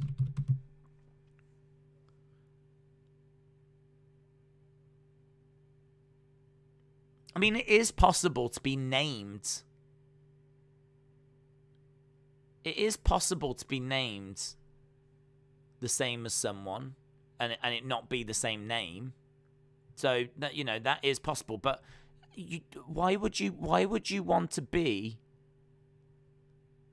Why would you want to be like how? Oh my God, this is so bad. This is so bad. I mean, what are you meant to think if you're like a Jewish wrestling fan? And WWE are naming wrestlers after Nazi officers? I mean, what does it say about Volta? Do you know what I mean? Like, is Volta's character racist? I mean, that's not the way to go, is it? No, I don't need to tell you that. You don't need me to tell you that turning Volta into a racist is not the way forward. You know that amazing wrestler who's a great-looking heel that we all love. And, okay, there's undertones of, something there. There's undertones, the way that they come out to the music, they stand there, the ring general, all of this. Like, maybe you could make a connection to yourself, but... that's not what he is. That's not his character. That's not his gimmick. But now you're naming him after a Nazi. Oh, God. It just... Oh, God. Oh, God. So bad. Oh.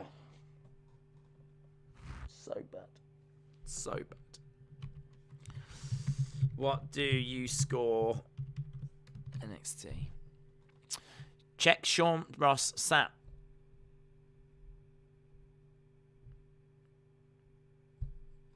Sean Ross Sapp said, what's he say? Holy, what a stupid it is to make Gunther the new name of Volta. Yeah. Thanks to the TED. Thanks to our TED talk. Is it a good or is it a bad idea to name one of the most promising up-and-coming wrestlers after a racist? Oh, give me a second. Hang on. Oh, I do know this one. Oh, God, I do know this one. It is a... Oh, good idea. Bad idea. Yes, bad idea. Our survey says... Our survey says... Bad idea. I mean, look, that's the kind of rubbish you could have done in the territory days, just after the war, whatever. But I kind of feel as a society, we've grown up, we've matured. Do you know what I mean? there's a bit more sensitivity in the world, and you kind of look at it and you go, that would have, when kayfabe was around, right? That would have drawn money. Fritz von Erich portrayed himself to be a German, and went by the name of Fritz von Erich, and he was hated. In fact, Nazis and Germans have been heels in wrestling history. But, you are going right back in the day. And, I understand that, we've had Russians that have been, with Rusev, and we've had, Russians. We've had, obviously, the Iron Sheik. There's been lots of foreign heels, characters that have been portrayed. That's not a new thing in wrestling. But if you're a heel and you're Russian, that doesn't make, I never looked at Rusev as being a racist. Do you know what I mean? It's not like the Russians are known for having an ideology. There's just a known hatred that the Russians have got of the Americans. Do you know what I mean? That they've got of the West. So it's a bit more palatable to have Rusev as a Russian and Lana as a Russian, because they can come out and go, you Americans, you out of shape Americans, you make us feel sick and all this kind of stuff. And there's no race. Well, I suppose you could say that's racist, but it's not the same. It's not the same as naming him after a Nazi. And also, the other thing as well is that we all know him as Volta. He's now changing his name on purpose to this. So to us, he's Volta, and for some reason he's now Gunther Stark. If you Google it, Gunther Stark was a... So does that mean that Volta does affiliate himself with those beliefs? I know he doesn't. But what are you trying to tell me, WWE? What are you trying to tell me? Are you trying to tell me that he does? What are you trying to tell me? What are you doing to one of my favourite wrestlers? Why are you ruining him?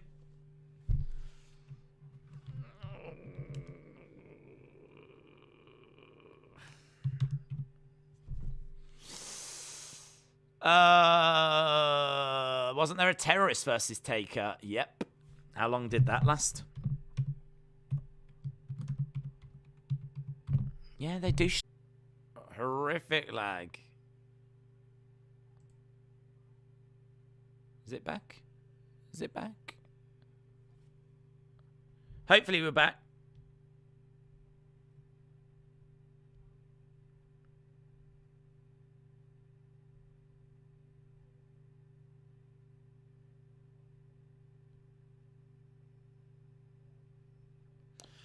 We are back.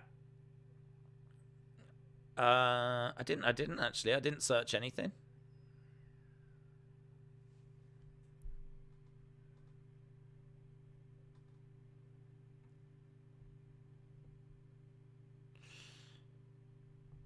Did he put the poll up? I think it's still waiting. They tried to produce a t-shirt that resembled blackface. Why do we think WWE have matured? Vince saying that word to Cena. Really, as far as Vince goes, he would probably think it's fine. Yeah, well, I was trying to get a poll up, but the poll has messed up. God.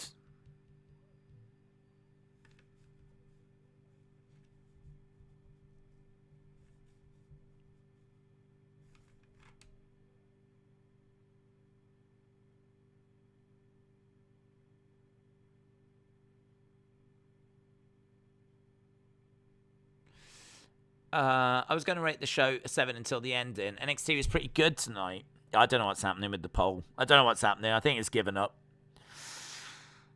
I don't think. Looking forward for tomorrow's game. So am I. Oh, man, I've got to tell you, it's left such a bad taste in my mouth. It's really left a bad taste in my mouth, that has. I'm not someone that, gets easily offended and all that kind of stuff.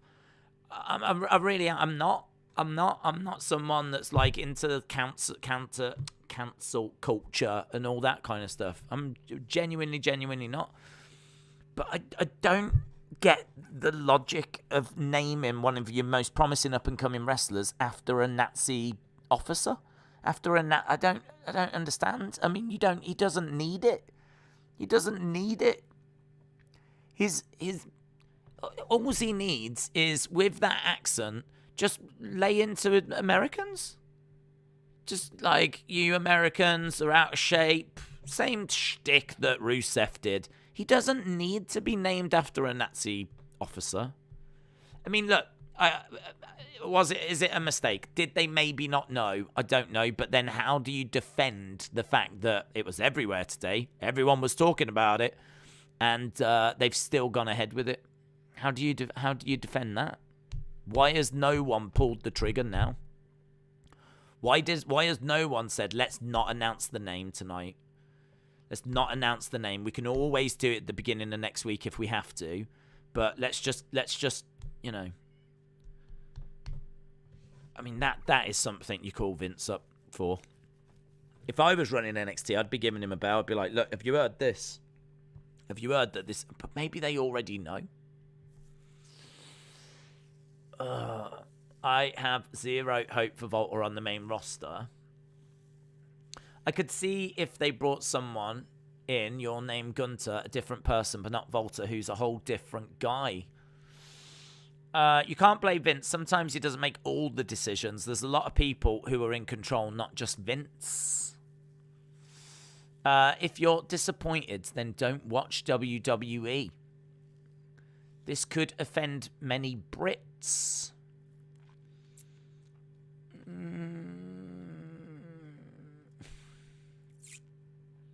I mean, I'm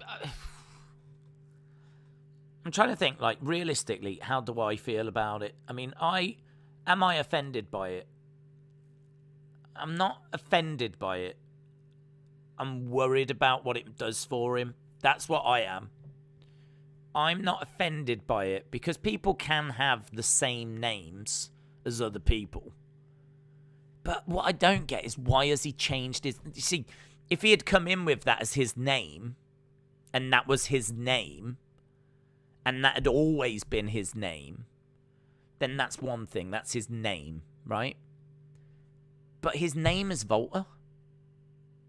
And he's changing it to Gunther Stark, which kind of means and suggests that he is agreeing or aligning himself with that person or someone else with that name.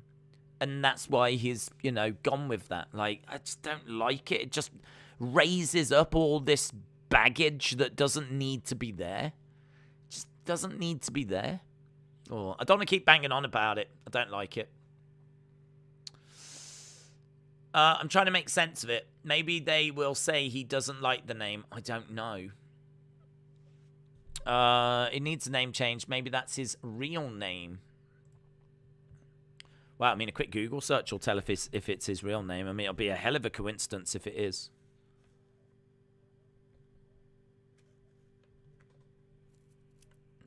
His real name is Volta. Volta Hahn. Volta Hahn is his real name. There you go. If you wanted to know what his surname is, then it's Hahn. And actually, his this is interesting. His name now has been changed on Wikipedia to Gunther. So his ring that Big Daddy Volta, Big Van Volta, Gachaping. Why the hell was he known as Gachaping? Volta Hahn, Volta, and Gunther. So at the moment, if his name is just Gunther, I can deal with that. Maybe, do you know what? Maybe they've done. Maybe they've gone with Gunther and not gone with Gunther Stark. Perhaps the original plan was tonight he was going to say, and the winner is Gunther Stark. Maybe that was the original plan, and they've called an audible and gone, no, we ain't going that way now. Just call yourself Gunther. I spoke to Vince earlier. We're still going to do the name change, but we ain't going with Gunther Stark anymore. We're just going to go with Gunther. Maybe it's that. Maybe it's that. Big Daddy. Yes, that's also very funny. If they just call him Gunther, would that still be bad? No. If it's just Gunther, then there's lots of people that are called Gunther. You can't connect that to that person. Like, we all know that the original name was Gunther Stark and it's from that, but it doesn't matter. There's lots of people called Gunther. Wasn't Gunther in Friends? Gunther. Whatevs. It's still an awful name. We all know Volta by the Volta name. Yeah. If it's just Gunther, then I'd be happy. Yes. Gunther sucks. What an awful name.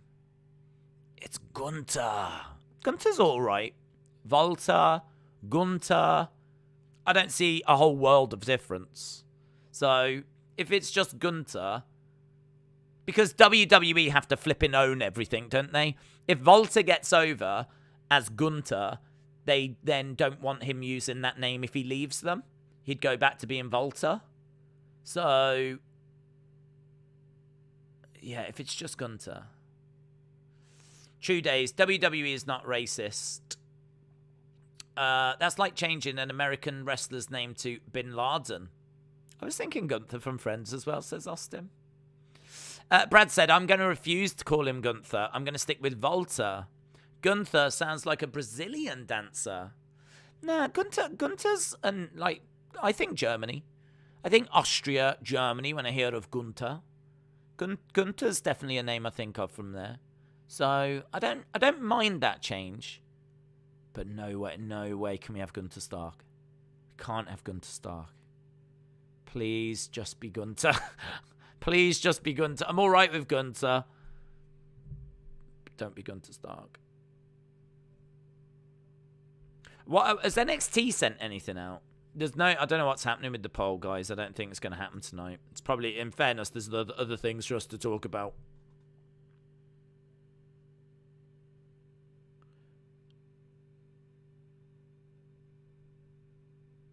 The ring isn't big enough to hold a brawl of this.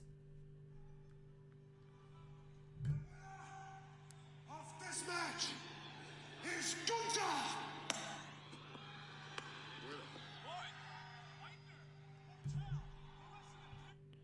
The winner of this match is Gunther.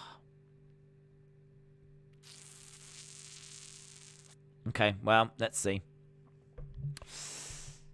I'm going to call him Volta Days. I can't dig Gunther. Rex Steiner versus Volta would have been awesome, but now we get Bron versus Gunther. I'm trying to cope. Daisy's already established himself as Volta. Look at the legacy that he's built. Yeah, but I mean, they're not going to accept that. If he wants to go to the main roster and wants to get to WrestleMania and everything, I can understand them wanting to change his name. I mean, they always want to own the names, don't they? They always want to own the names because that way they can merch it and they can make money from it. And also, don't forget, if he gets big and jumps ship and goes to AEW, AEW then can't advertise Gunther. They have to advertise Volta, and a lot of people won't know who that is. I mean, don't forget, he hasn't been on Raw and SmackDown yet. Apart from the odd appearance. The internet wrestling community will know, but the casuals won't know. You know, imagine if AEW could advertise Dean Ambrose and Daniel Bryan. Do you know what I mean? Like, I'm surprised they didn't change Adam Cole's name, in all fairness. And they probably would have if he went to the main roster. So, you know, they do this, like, AEW could have banners everywhere saying, come see Aleister Black, come see Rusev, come see Dean Ambrose, come see Daniel Bryan. Like, all of that would resonate with the casual fans. It's not the same if you say, come see John Moxley, come see Miro, come see Bryan Danielson. It's not, it ain't going to hit the same. So WWE is protecting itself in a way by changing that name, meaning that if Gunther leaves, he can't use that Gunther name. So I get it. I understand why they do it. And they want to make the merch, and they want to own the money, and they want to own that name. They want to trademark and own that name. Because there's people that trademark their name, and then, that means they, I think, get better pay on, like, all the merch that comes out and everything, because they own the trademark to that name. So I understand WWE wanting to own the trademark. Standard business practice, and honestly, whilst he's down in NXT UK, I don't think Vince gives a flip. But if you want to have a run in NXT, build towards the main roster, then you're going to have to change your name. So I get it. I understand why they do it. I get that it's business. It's not, I don't think it's anything more than that. But God, it's so stupid. The Gunther Stark thing is so stupid. Just got to pray that it's just Gunther. Adam Cole would have been Shorty C. So WWE owns Volta too. No, they don't own that name probably. But what have they done with it? I mean, really, how much Volta stuff have they produced? How much Volta stuff is there out there? So, no, they probably don't own that name. So, again, just probably NXT UK don't mean nothing. NXT UK doesn't mean anything. I mean, what merch are they selling? Maybe some side plates, maybe the occasional T-shirt, but I bet it's made next to nothing. I mean, until he's going to be hitting Raw and SmackDown, unless he's going to have a good NXT run. I mean, now he's on TV in America, so like now is maybe the time where they've gone, right, need to change it. Just call him Gunther or change that last name. Yes. Volta will still be a big name after the whole Gunther run is over. Days, the people on the floor do have seats. Breaking news. Okay, I think we're done. I don't want to keep banging on about it. If it's my take on it after thinking it through and letting it settle for like 15, 20 minutes is if it's going to be just Gunther, I can deal with that. I can deal with it. I get why they do it. I can deal with it. If it's going to be this Gunther Stark, there's going to be big problems. I'd imagine the internet wrestling community is going to get upset anyway at the fact they've just gone with Gunther, but I'm all right with it. The guy's amazing. I don't really care what we call him as long as it's not named after a racist. I've got a very low bar, right? We can call him anything, just not after a racist. That is definitely under the bar. Like, my bar's really low. We can call him anything you want. Just let's not name him after a racist. Right.